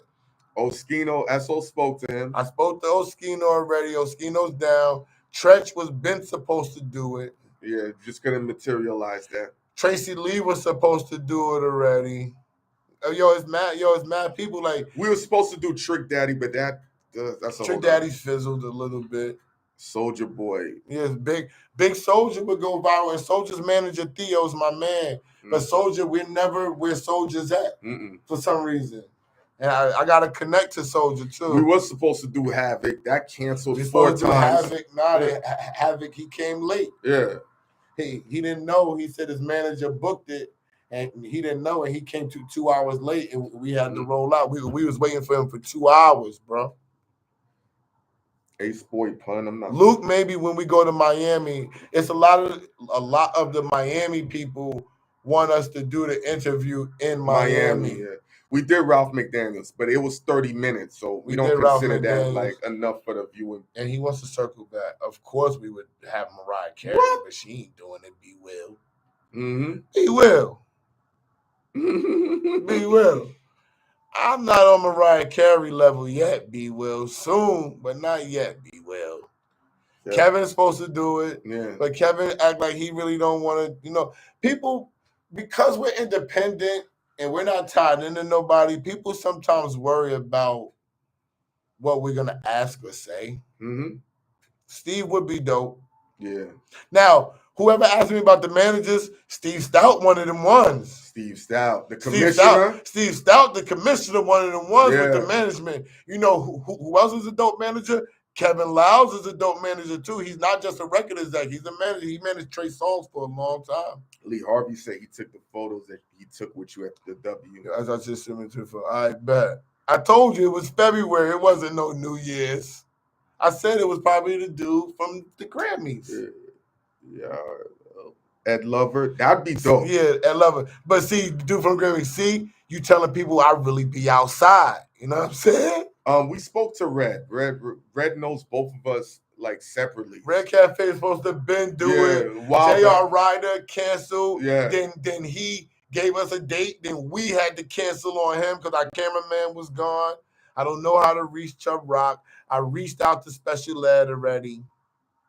Mm-hmm. Telling y'all. See how you're hearing these stories? It just shows you how difficult we had Styles P. Yeah. Jadakiss wanted to do something. Jadakiss might do it. Yeah. You know what I'm saying? Now we had Inspector Deck. Raekwon's supposed to do it, but I didn't get Raekwon. Rae's supposed to do it. He told us High Tech. That'd be dope. I don't know nobody connected to High Tech. We're gonna do Fab soon. Yeah, we're gonna do a special episode with Fab. Y'all gonna be surprised with that one. We're gonna have Fab on soon. High Tech would be dope. Redman, that's Reggie. I asked Reggie already. 50, Yeah. And I grew up with 50. He was at. If this is 50, Mike Geronimo, Ben was supposed to do it. That's my man. That's my man too. I want Joey Badass to be on, but they say that Joey don't do it. Corey would be dope. Corey Holcomb is fire. Corey I'm would gonna be reach fire. out to him. Yeah. Only thing, I mean, I didn't reach out to Corey. I did reach out to Joey. Who y'all considering for the first 100K episode? Whatever makes sense. That we had. We did AZ. I don't see. I'm not on. I had a Boogie on the show that I had with Clue. Now Clue is on the show with us, so we're gonna do things over. We'll definitely have a Boogie on the game. I had actually sent a message to DNA. He didn't respond. I've known him since he was 16 years old. He just doesn't respond. I'm sorry. I was going to answer G Baby. I'm not a potter like that, so I don't know if we're gonna do something super special for the 100K joint. Like, I don't believe in that. Like, we just rock off and we want to get the material out to y'all. I don't know how long I'm going to live. I asked Tip. Tip said, like, he don't do it. I asked Tip. Tip did little content with me and everything. Tip. Tony Yayo is just a matter of time. Yeah. Dr. Umar, I sent him a kite. Yeah. I asked for Melissa 10 times. She's not going to do it, evidently. Not gonna do it. You know what I'm saying? Yeah. I don't know Jalen Rose. I sent him a DM, no. You know what I'm saying? But I'll probably have Jalen on the show with me and Ross Strickland, because me and Ross Strickland about to launch the sports show, The Crossover. So I'm sure I'm going to have Jalen. Then I'll be able to bring Jalen on Bagfuel to have a different type of talk. Because we're just going to do sports, basketball talk with me and Rod. It's not going to be nothing lifestyle. Why Melissa won't do it? You got to ask her that. We've reached out through multiple sources. Tracy Morgan, 2 Chainz. Tracy Morgan would be fire. Rapper Noir. I don't think Melissa wants to do it. Yeah. She's safe with what she's doing. People don't feel safe with us. I'm not mad at her. Like, all you could do is ask. Like, when Spike just shook his head, no, I didn't get mad. Like, you know what I'm saying? And certain things come around. Like, as we grow, more people going to want to rock with us because they're going to feel more and more comfortable because they'll be familiar with what we do. It's just get Kyrie's father on the basketball show. That's not tough. That's not tough. How do you feel about Tory Lanez? We said he's a fighter. Like he don't go down with the ship. Queen's Flip, before me and Flip even had a little thing, which we don't have no more. At least I don't. We reached out to him, but Queen's Flip, he said he doesn't do interviews. He said he doesn't. He don't do interviews. So when people say that, we just move on. I asked Queen's Flip by myself on 4 different occasions, and he turned me down. And he put it on the gram and tagged me and him and said he just don't do interviews. It's nothing. Yeah, this is not no made up story. You can ask him. He'll say that. Yeah. No. Every Friday I'm gonna have my champagne. Yeah, we gonna. I could be up here all day with my champagne. We're gonna start doing this like we started. How long we been on this joint? An hour and a half. We only got 154 people still. Damn. No, nigga, that's a lot to maintain that. 154 is a lot on a Friday. Working people. I'm not as popular as niggas say I am, bro. What are you talking about, yo, nigga? I'm not as popular. Miss Jones, we spoke to Miss Jones. Oh, Miss Jones supposed to do it. You know what? I didn't circle back to Miss Jones. I asked for Rivera. It's not Unc. It's everybody at work. I know it. If we did this at 7. This would be way higher. Well, blame Hynaken. We should have did it at 7. Esso's like, I'm not waiting. And we wanted to do the test run. One not waiting. He's right. We should be at least 500 plus. I don't disagree. I just think we don't have a live algorithm. That's the first thing. We have a great. This is number 1. Yeah. We have a great upload algorithm, but we don't have a live algorithm. There's a fluidity that you got to have. Everything should be bigger. Our views should be more. We should have more views, although we get way, way, way better views now. Our views should be better for the guests that we have, for the content that we put out, for the work that we put in, for the clarity. All that should be better. But what y'all don't understand is people are with different companies. There are companies that sign up with these podcasts and they push them forward because they have agreements. We don't have that. We're really no bullshit independent. And I'm not trying to be. I'm not an independent type of guy. It's just what we have to be. You know what I'm saying? Although we got value, when you're 48 years old and stuff like that, they feel like they don't know how long I'm gonna be able to do this. How long forever. But anyway, but how long is he gonna be able to do it? So they don't know. So as the popularity gets more and more, now they starting to call a little bit. Now I gotta run the numbers up for the same reason why y'all say, I don't know how long I'm gonna be here. Yes, we asked Little Kim for an interview. No, Kim promised me personally. She said she's only doing us and $1 million worth of game. Where else do I see? Do you think LaRussell will reach mainstream success? What do you quantify as mainstream success? It depends on if he wants to sign with a major. Yeah, He's talking about global, like people know him, but is it going to be on the radio in New York and all? He has to want to do that, and exactly he can, but it's. I don't think he wants to. It's up to him. Honestly, he has a lot of control, and that young man is making a lot of money. Okay, right. So he's a little different than what I've seen with the independent. He's really making that money, and he's really paying people. We don't get a lot of A-list celebrities because we refuse to kiss ass. Yeah, for the most part, when people say dumb shit to us, we just deny the interview. But for us, it's not even about the A-list celebrity. If it was up to me, I would never have guests. I'm not big on guests. I think when we have guests, it takes away from the knowledge. But the guest is what makes the computer run. The guest is what the vast majority of the people want to see. They don't want to just see us talk. So certain guests where you don't understand, a lot of the A-list guests, I know them personally, but they're also tied in with other people. A lot of people have politics, and a lot of A-list people come with a lot of politics, bro. And then on top of that, because I speak out on certain things, and so does Hynaken, we're not going to get certain people. And we're cool with that. That's why we do what we do. We keep it pumping. We rock with who rocks with us. And it just keeps getting naturally bigger. As it keeps getting naturally bigger, then who's going to say no to us? It's not even going to be possible. But what you got to realize is this, homeboy. We only launched this shit right now. When it comes to this month, it's going to be 2 years and 4 months. And before this 4th month is over, we'll be at 100,000 subscribers with no ads and no bots. That's unheard of. We not cheating like your other shows that you want to enjoy and say. Ugh. So because we're not cheating, and because we're not, you know what I'm saying, taking it to the face, it is going to take a little longer. And that's how it is going to be, because I like going predicated upon my work. I put it down. So I don't want you to come rock with me and come talk to me because it's good for you, because I got a platform that's going to promote your album. I don't want you to even come on my show for that. I want you to come on my show because you want to, because you like what we do. You think we're dope, and we can show a whole other side of what you bring to the table. So when you look at it like that, people just ain't going to hop on the train and go to Georgia, bro. The cheating ain't about getting ads. That's not what we're referring to. It's other shit that's happening that people think it's actual numbers. And it's like, no.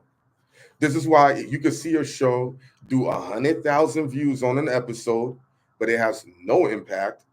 And another show has a guest, and that episode does 20,000 views, but everyone's talking about it. Why would they not be talking about the one with 100,000? Because it's not really fake. Sorry to burst your bubble, but we've been bursting y'all bubbles for years, and people was getting mad. And now that they know it's been fact, nobody even comes back and says, "Damn, bro, I apologize. You was right the whole time. You was just trying to." You was just trying to shed light, yo. Yeah, but people want to believe the lie. It's entertaining for them. It makes them feel good. The truth is very harsh and indigestible. Raven knows you. She said, "There go Hynaken with his faces." I wonder if that's Raven from Brooklyn. Is that you, Raven from Brooklyn? Well, is that the one that had the big butt and was in the Navy? Why you guys? Everybody knew that Raven with the big butt. Say, is it Big Butt Raven or Raven from Brooklyn? Just put Big Butt. No, it was both. Put Big Butt Brooklyn. I don't think so. What do I hate most about the industry? How everybody capping, trying to act like they your friend, but they not. They not your friend. They not your friend. Why Esso accept my invite when he get up? You know, why can't Esso accept my invite when he get off? Yeah, fan. Okay, if I see it, Lee Harvey. You know how I be having mad invites. Raven, you in a relationship? Have y'all had Deb Anthony on? Yes, we did. Yeah, we had Deb. Deb went viral. Who want to go there with me? Who you talking about, Calvin Trendon? They're probably just where you at now. They You probably may know my brother. So who's your brother? You probably know I know your brother. Talking about I may know your brother. Did Angela reach out, apologize? Yeah, me and Angela cool. Yeah, we spoke. She had nothing to do with I it. hung out with her at her Coffee Uplift people. We went to go see the Super Bowl with her at her coffee shop. We all good. Quarter lab. Somebody know. Somebody know who be pushing them numbers forward, and we don't got the quarter lab deal. If you watch the lip service show, y'all don't see who hated on us and why we didn't get the quarter lab deal. Go back to lip service. And they thought we were making up those stories. No, we don't make up no stories. My sons. Also, because I'm trying to walk around the house. I don't know what pasta. I don't know what she's talking about. She sound like she want to send you some pictures. That's all. She didn't say my name. So how you know she wants to? She didn't say my name. Posh, what do you want to send to Esso? She didn't say she want to send nothing. Hold on. Let's see. She'll write back. Posh don't want to send me nothing. Calvin Trendon, the Swell one. Who pushes the numbers on social? I don't know. A long time ago, TikTok said we have the ability. He turned me down. Ron Artest. Go ahead. Yeah, to make things go viral. And people never looked at the other side. They also have the ability to stifle things. So, yeah, you can juice up numbers. You can slow down numbers. Think about it. People who got reels that go crazy on Instagram, it'd be 98% of your followers not watching. Thank you for supporting Raven. I appreciate it.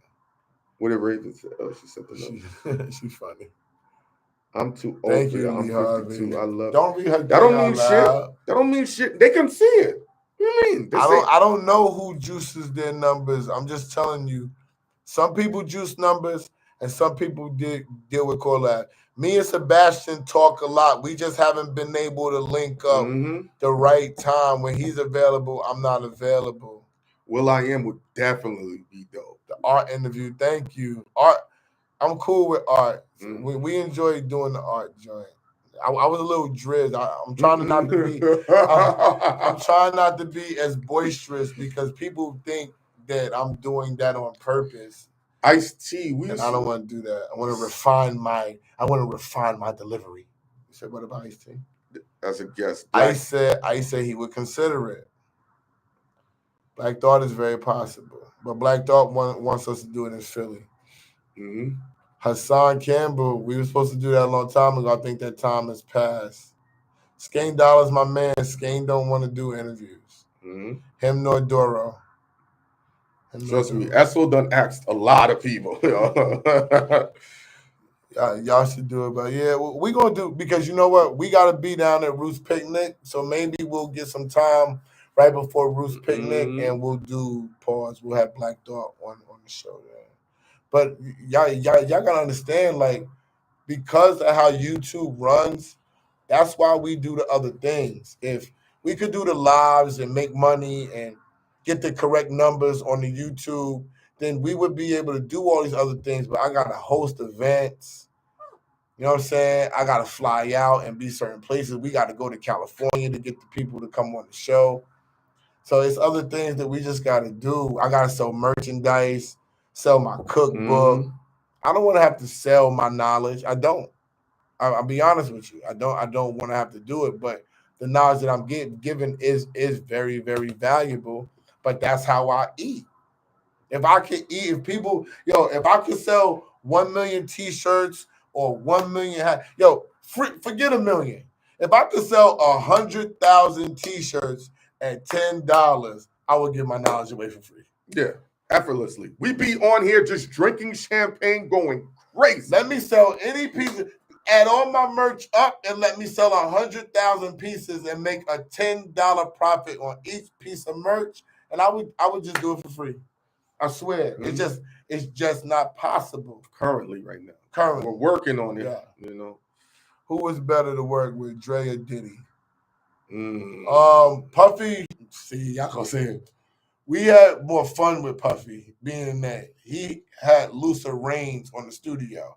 Puffy would let you do the work. Puffy's coming in like, let me hear what you got, right? Dre is, and this is funny because Dre was like that, but because we were so me and Yummy at the time, which was my singer-songwriter, me and her worked so fast because what people didn't know is I produced the songs, not did the beat. That's a beat writer.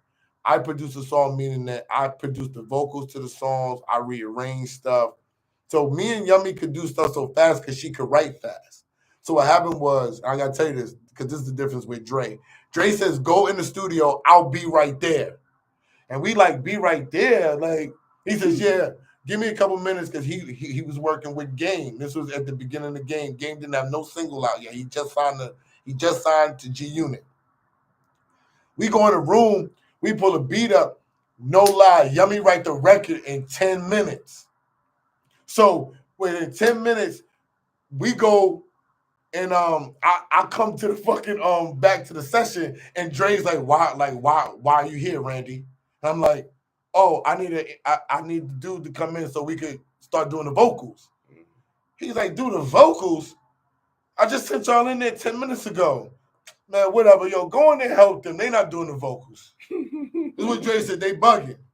By the time Dre got in there, we had the first verse and the hook done, B. So from that point, Dre was just like, oh, y'all get to do what y'all want to do. So we had to earn that. But Puffy was already like, yo, y'all come in, y'all lit. Yo, get them whatever food they want. Get them whatever drinks they want. These are the projects. We working on Christina Aguilera. We working on this. And we doing that. Do y'all thing. So it was a difference. See, Posh is like, I'm only 33, but it's about when a man cries and make me feel blah, blah, blah, blah, blah, blah. Well, you see me cry before? Who's a better entertainment lawyer, Matt Middleton or Bob? Why are you causing trouble, Sandbox Bully? Sandbox Bully. I can't say who's better, but Bob is my lawyer. But Matt is Cam and Mace's lawyer. There you go. How did I get into the media game? I started off college radio. I'm gonna give me some lemonade. Yeah, I was doing college radio when nobody cared about it, and we were broadcasting off a signal that allowed us to play on public access television.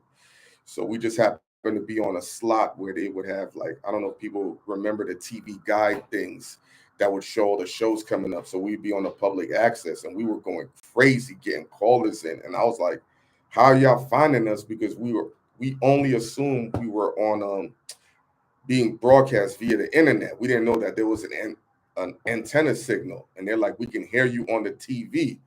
So from there, it spiraled into us figuring out how to get our message out there. We put out mixtapes of all our classic episodes. This is years before I met Esso. And then we needed something to do to really catapult us into the spotlight, because at the time you were only going to be visible via Power 105 and Hot 97, and World Star was just coming up.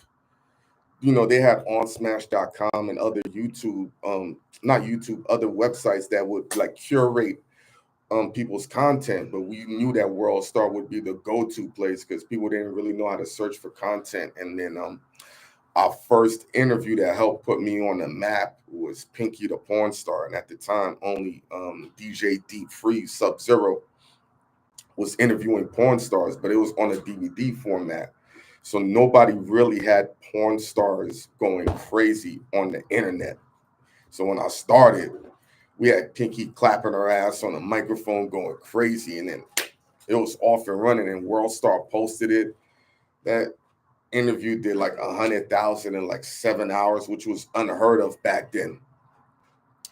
And from there, all the rappers were like, yo, we want to get on this show. And then that's how it started. That was really my true introduction into the media game. Yo, can we do it where we can hear the people talking? No, there's no talking. Damn. We could set that up. We could set up a phone line, but this is very impromptu, though. No, I mean, in the future. Yeah. We could set up a phone line. They could call us in and all of that. Yeah, they can definitely call in and things of that nature.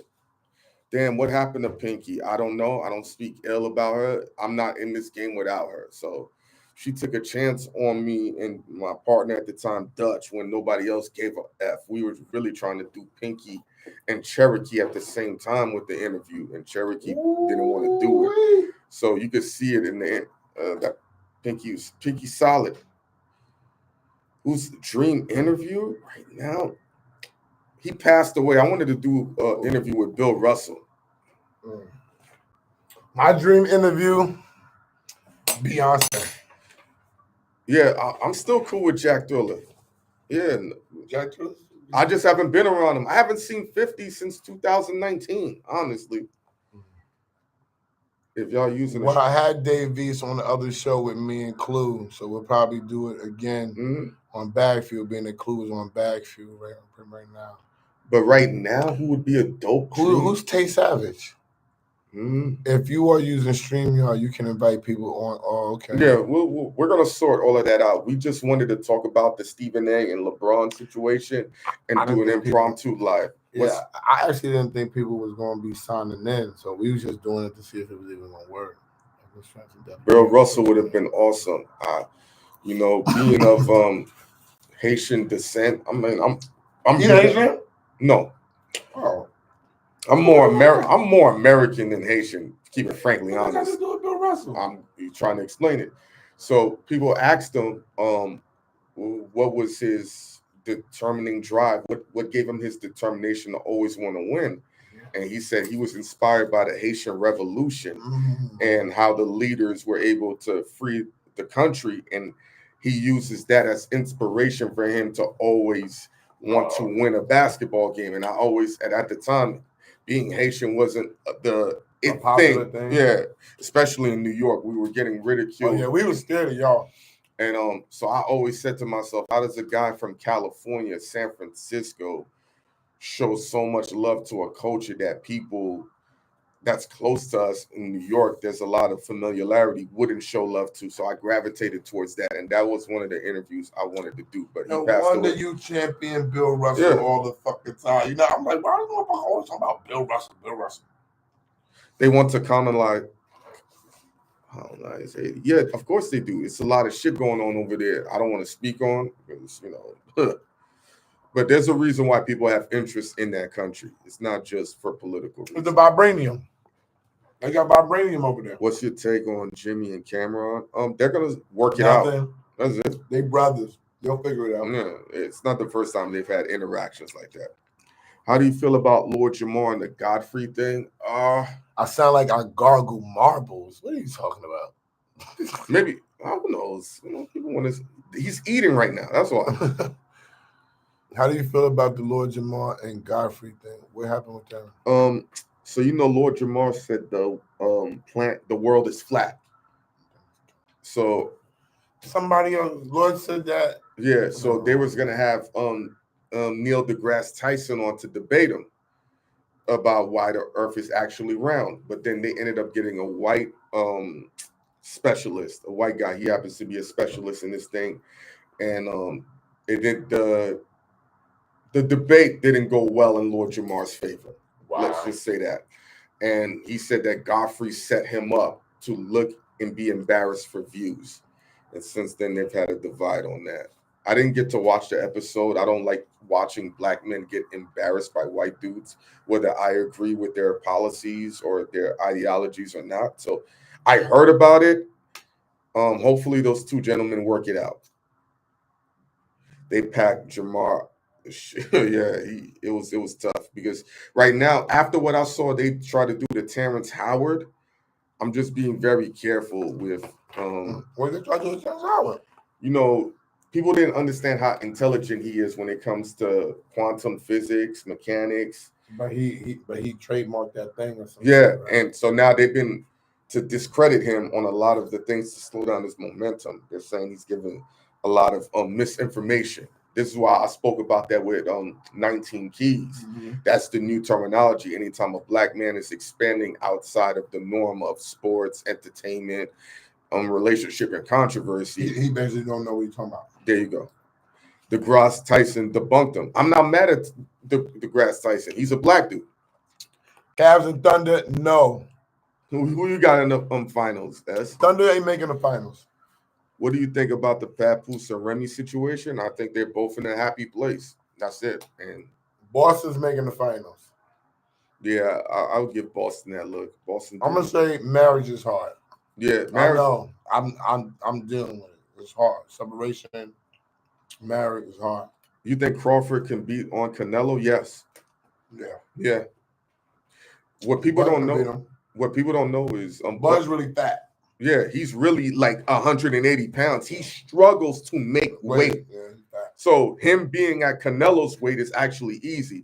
The question is how his power is going to make. His speed. Yeah. And if y'all want to know about more boxing things, ask Esso. He's really into the boxing. You going to the fight? Are you going to the fight? Mm-hmm. I'm asking him. Hein, put chicken over your eyes before. I guess it's some Haitian. Hein put chicken over his eyes before he sleeps. He does? How did you know? I don't know. 19 Keys interview. Wait, hold on. How does he know what you do when you sleeping? Who knows? You be in his house? Yeah. What you be doing? I met this nigga. Who you talking about? Who you met? In Richmond. Who you talking about, Calvin? He meet me in Richmond. Did you facilitate that song with Rockwilder and Dennis Kelman? They're asking you that question. I don't know who Dennis Kelman is. Cisco. We would do Cisco. Lakers in Boston. That could be a possibility. I don't know why you feel like. No, not the Lakers neither. So you got Denver then. Pick another team out the West. Do it. So Denver and Boston again. Probably. And then gonna be okay. So the Lakers. Forgive the silly. Forget the silly. I got Golden State come out the West. Nah. If you're not gonna give the Lakers one, Golden State don't got as more size. I have to give the Lakers shit. You're the Lakers fan. I'm not. I mean, they have the same size. I don't care. I like the Lakers. I like Golden State over the Lakers. If the Lakers make the playoffs, it's political. I mean, they're number 2 seed right now. I'm gonna keep it honest. If the Lakers and Boston make the finals, that's big. That's big ratings. Now, also, Golden State too. Steph Curry has a lot of fanfare. That's very political. Either way. And let me say this: if Steph Curry gets a 5th ring, at that point, is LeBron still considered a top 5 player or a top 3 player? Because now he would have got 5 rings in a short amount of time and did it under LeBron's watch. Bro, that's going to be a big subject matter. I know you don't really rock with that type of narrative. Steph isn't the prototype. No, why is the viewership down? It's because people have other ways of watching the NBA. Yeah, they're watching everything. Y'all watching us on the computer right now. Yeah, there's y'all will be watching the TV. Honestly, we talking. Imagine if y'all could talk back to us and we could talk shit to each other. We would be on this shit all fucking day. I would be ordering Uber Eats. I'm keeping it honest with you. The only product that dominates television is the NFL. It is a great viewing experience, but every other sport is down via television. It's not because people's appetite for the sport is down. It's just people will watch it online. You need a wide lens for football. Yeah. Football has really turned that sport into must-see television, must-see TV. It's like you're watching a movie. Yeah, especially if the game is good, you're literally watching a movie unfold in front of your face. We'll definitely get a Discord. Thank you for that. We'll have Go set that up. What does Discord do? Because people have been telling me about it. I'm not tech savvy, y'all. So people have been telling me about the Discord. What's Discord? It's like I don't want to really explain too much. It's gonna sound like extremely Hynaken. Stove got supposed to do it already. Did you ever interview Irv? No, I interviewed Ja Rule though. It happened by accident. This is way before I got to This Is 50. He had just walked into the studio. We were doing something with news. No. I didn't interview Ja Rule. I'm mixing up things. We interviewed news, and we shot a freestyle for news.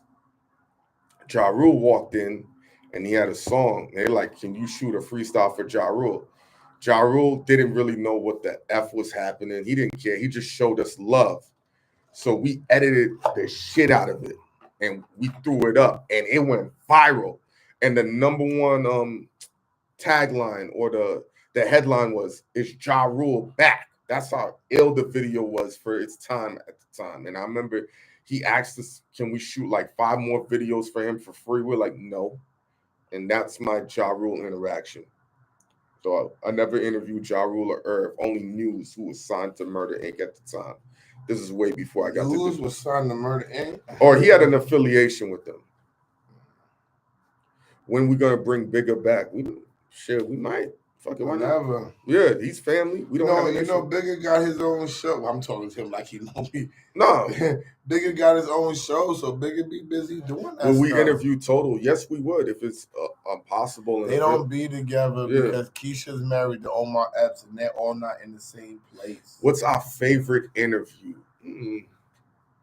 My favorite interview so far, I'm thinking it's super blurry. Like Cormega was good for us, not because of the interview. It was a great interview, but like what it meant for us at the time. So that I have a special place in my heart for that one. But it don't have to be a Bagfuel interview. It could be your favorite interview ever. I got so many, dog. I don't even remember our interviews. Yeah, it's a lot. I mean, you can break them up into brackets, and it's still, what's an interview that went better than y'all anticipated? Master P was too short. I know he came late, and then the publicists were rushing us. Yeah, Master P, that Master P wasn't on it. We still tight to this day. It was either we get that short amount of time, or we. Yeah, it's just a computer. It's either we get that short amount of time, or we get nothing. So we chose to take that short. Could we get a mail from Rockefeller? Probably. Yeah. No. Did y'all ever interview Chris Lighty? No. I never got a chance to meet him. I met Chris Lighty. I did work with Chris Lighty. David Lighty wanted to be on the show, his brother. Mm-hmm. And me and Mike Lighty, his brother, went to college together. We both graduated from Morgan State.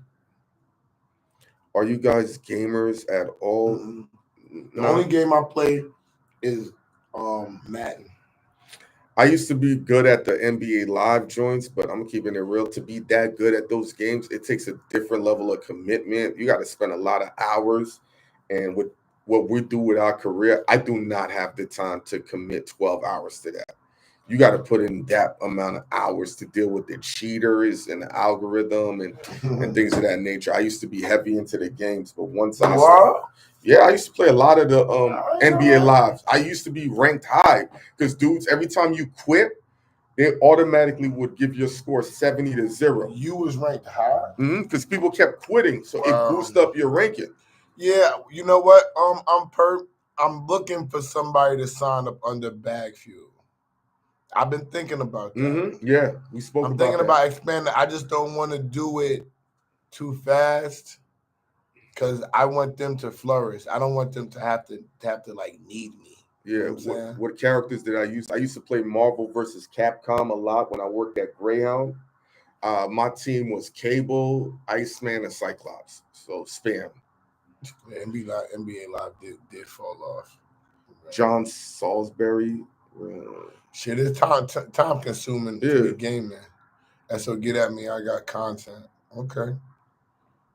Hit up Bossy Bells. If y'all really want to get a hold of me faster, if the DM don't work, hit Bossy Bells on Instagram. Just go to my Instagram profile and tap on her name.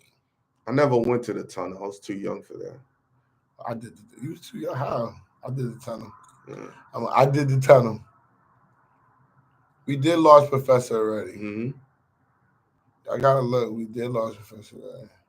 Do you get tired of asking for interviews? Yes. All the but time. Real talk, People call us now more than we ask for them. So who's manager of the year currently right now? I wouldn't know how to answer that. Whoever's managing Glorilla. Yeah. Would you interview Bobby Brown? Absolutely. Hell yeah, B Brown. Boldy James, we're supposed to do something with that. Just gotta line it up. These people be moving around, like Boldy be across seas. You know what I'm saying? Like, I don't think people know that just because they're not in the U.S. touring, they be out the country and be touring a lot. You know what I'm saying? You got to get Mr. Cheeks on Rock the from phone. Helter Skells, he follows me. Cheeks was supposed to come on the show at the end of November. Then he moved it to the first week of December. Then I ain't speak to them no more. What do you think about LeAngelo Ball's record? I love it. Esso is like, whatever. A Phillip Randolph had all the baddest joints. I don't know who True Still is, but you on point, True Still. Campus High School, Harlem, 135 St. Nick Terrace, you heard? A Phillip Randolph. Shit, Cougar for life, you heard me? Trash, dude. I was there. No doubt. We had all the joints, boy. That song sucks, like True Still. Let's see what else is going on too. Yeah, what's going on out there? Because I'm probably gonna get off. Yeah, we about to get off. Smoke. Yo, we've been up here for how long? 2 hours Damn. and 5 minutes. That's calm. That was cool. It's cool though. Do y'all pay for interviews? Meaning to pay to have people on? Everybody asks us to come on for free at this point. You know what I'm saying? People pay us to come on, bro. Yeah. If we want to keep it real. Let's see what's trending. People pay us to come on. And I get paid to do other people's shows. Right now, in the position we in, we don't really have to pay. There's a couple of people that ask us for money, though. I'm not gonna lie, and I'm gonna keep it real. I think I'm gonna pay them. You know what I'm saying, because I want them to do the show. Mm-hmm. I think it'll be an investment into my show because I'll have them on, and y'all not gonna know we got paid. You know what I'm saying? So it's not gonna matter. Yo, I thought Mano was trending, but it's a soccer player. Yeah, soccer player. Yeah, his name is Mano, but with 2 O's. K asked how much to come on the show. Who's K? Lee Harvey. Who's K? Asked to come on what? For me to come on their show? I'm trying to perform. Perform where? Top shows pay guests. Exactly. It's a business. Yeah. I don't think people understand. Yeah. You rest in peace to Dwayne Wiggins, Tony. I don't think people understand it's really a business. You should come to Savannah for St. Patrick's Day and get some content. I don't know, Perp. If I'm coming down to Georgia, I don't think you're going to get me all the way to Savannah. I think I'm going to stop in Atlanta. I can get a lot of work done and have fun. Mm-hmm. I'm going to tell you who would I pay for. I got to think about that. Yeah, I should freestyle at the end of the show. Yeah, I got a freestyle for y'all. I ain't never going to spit it, though. How much to come on my show? $2,500, Lee Harvey. I'll tell you on live. It don't matter. $2,500. That's what. Did you ever run into love? Of course, I know. Of course. I'm from South Jamaica, Charlie. What are you talking about? The Lost Boys was right on 134. They was the first crew before G Unit. He said it's all good. Y'all should do signed merch. We got the Esso hoodies. Should we go get some of them hoodies that they have? Yeah, I'll go grab them. Do you think Mike Tyson threw that fight? Of course he threw that fight. He got $20 million, bro. Yeah, like, understand he got something. $20 million. I don't know how accurate this is. They're saying Mariah Carey's going broke. And, you know, when you're rich and you have expensive taste, it runs through your money fast. Perfect example. People will be living check to check. But when you get them big tax checks, how long do they normally last? 2 months? 3 months if you're great at budgeting. So it's the same scale with people and these celebrities with their money. You know, they might have $2 million in expenses, $1 million in expenses. If you got $1 million in expenses, that's $12 million a year. And we're talking about $1 million minimum. You know, people were killing T-Pain when he posted up that video flying private. it costs $120,000. So if you take 10 flights, it's 1.2 million. You told me to go get the hoodie, right? Yeah. This is the first one right here. Classic line. My ops is here. That is available for sale. My ops is here.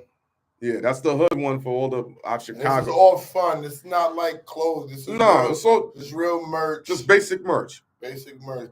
My ops is here. That's one. We got more. Make sure you log on to bagfuel.com. Mariah Carey's Christmas songs brings her millions. Not like it used to. No, that's old. Oh, that's old. That's old. I block me too. I block me too. Holla at me. I block me too. Boom, boom, boom. Nick Cannon dropped a Wildin' Out meme coin looking to collaborate with creators who can add value. Could y'all see Bagfuel partnering with Nick Cannon anyway? Yes. Yeah. Essolonians 20, like move a little closer so they can see. Confident niggas don't block niggas. Book of Esso. Make sure you get that. Confident niggas don't block niggas. Woo! Yeah. This is all for fun. You know, if you want to support us, this ain't like super, like, you know, clothing line. Not expensive. And for the classic, that's 110% cap. Thank you, Lucky. Yeah, so there you go. Hit me in the DMs. Go to bagfuel.com or no, essoworld.com to get those. Or can we line it up for y'all in Texas? Solians too in black. Confident niggas don't block niggas. What career move makes you the most money? I don't know, man. Like, I think right now, learning AI and being tech savvy or having people around you who's tech savvy. What career move? I'm gonna tell you, building relationships. Mm-hmm. Always building relationships. People will pay you just to pay you. They'll find you and be like, I got money for you. Building the more real relationships you have, the people that will move for you, the richer you'll be. Yeah. We got other colors, but sometimes, you know, we keep it kind of basic overall. So if you want to place a special order, but for the most part, it's just easier to get them out faster. We got all colors, Lucky. Those are just samples. Like, he just told me to grab them to show y'all because I got them. But we got all colors, bro. Streaming is definitely big money. The streamers are really killing it right now. They got a great audience. They get all levels of sponsorships. Yeah. And people are also donating too. You know, salute to the people that have donated so far. Yeah, we got about five people donated $10. Jovan. One person donated $2 or something like that. It's all appreciated. You don't gotta donate nothing. That's a fact. Alaska supports. Thank you. Hynaken, when are you doing the interview with the strippers and the IG models? I told him to go back to it. He don't listen to me. I told him. I don't think they're ready for that because especially Bagfuel is a different entity. So I know why the women don't run the same, but Flatbush supports. What part of Bush you from? I'll be out there. He said you better go back. What part of Flatbush you from? The Junction, closer to the Prospect, Kings Plaza, in between. You know, Flatbush. I used to run all up and down that joint. It's like half of it is like whitewashed now. That's hilarious. East Flatbush. Oh, okay. I live by Junction, of course, by Brooklyn College. I was over there a lot. I used to live on Ocean Ave between Glenwood, if I'm not mistaken. That was years ago. Yeah, they got the BBQs over there now. I went there for a meeting one time. Bronx put NY on the map. What do you mean put New York on the map? You talking about hip hop or in general? I don't know. New York put New York on the map.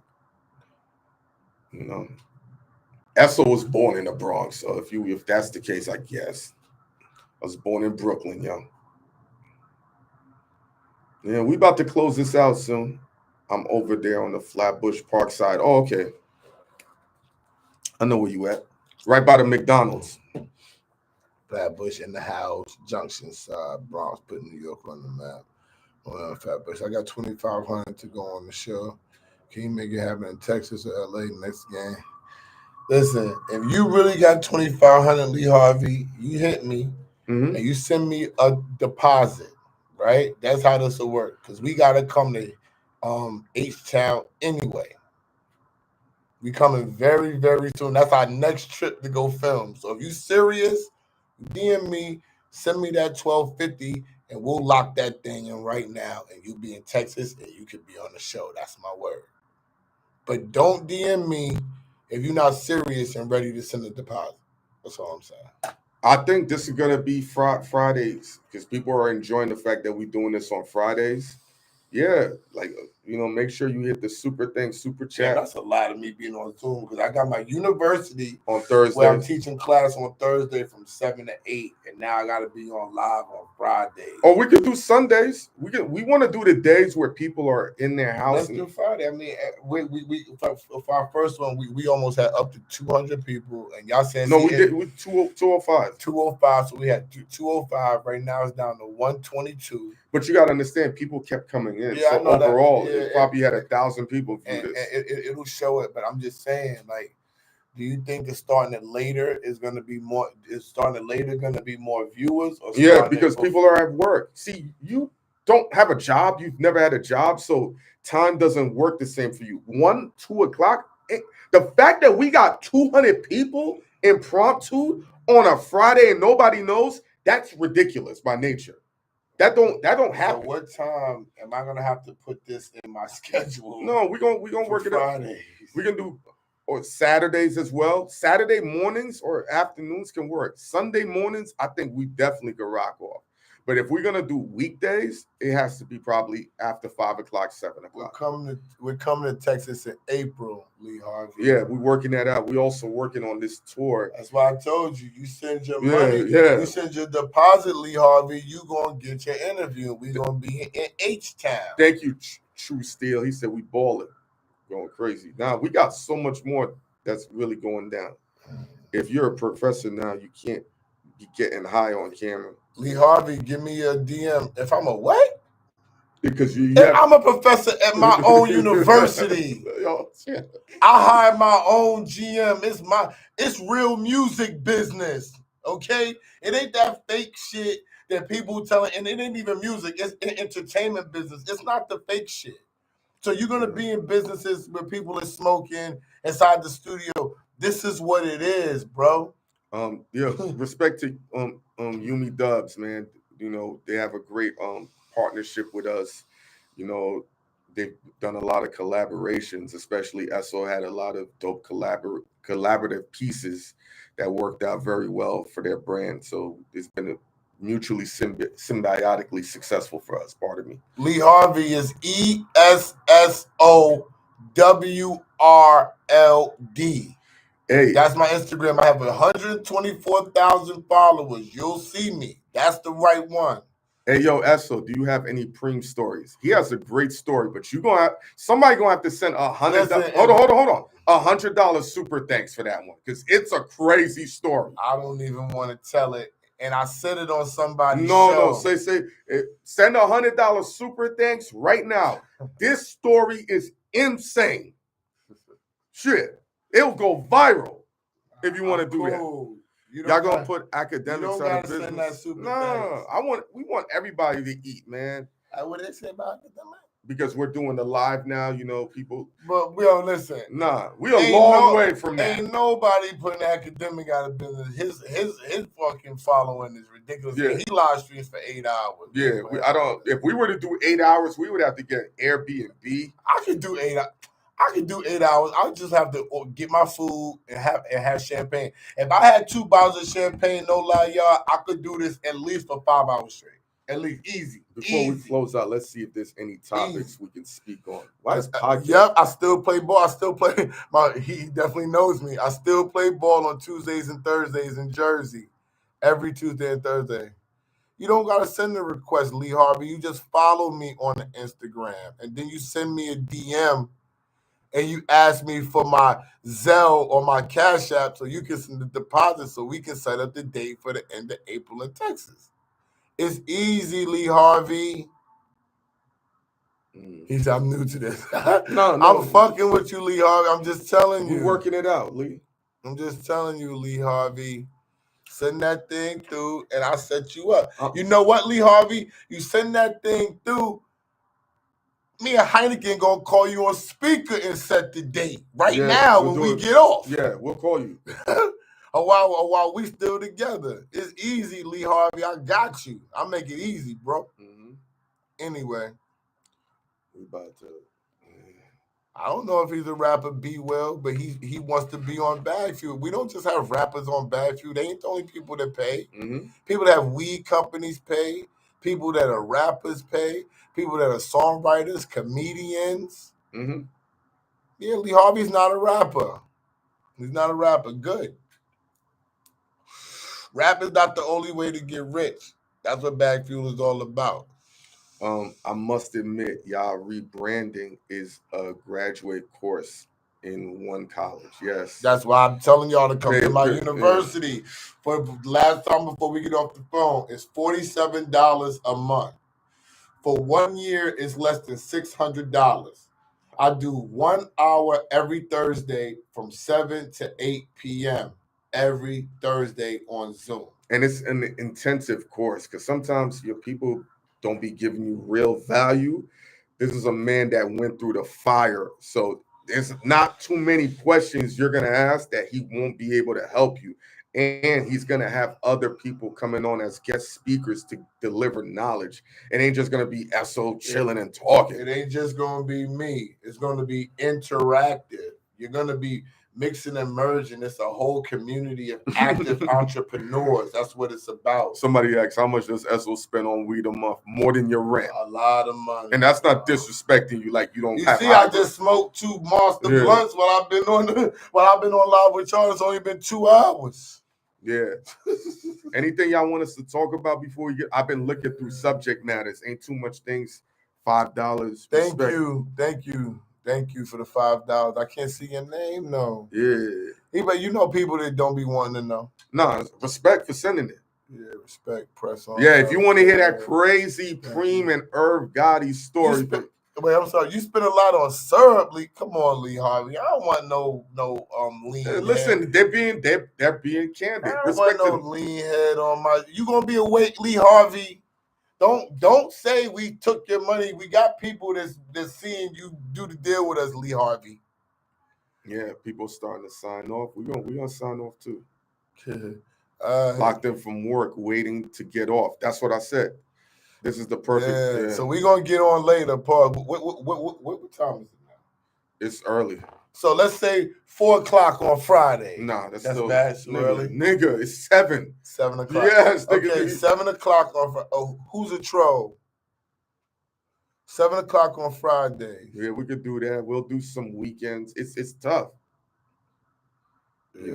We could probably start up at 5 o'clock, 6 o'clock, and roll into 7 o'clock.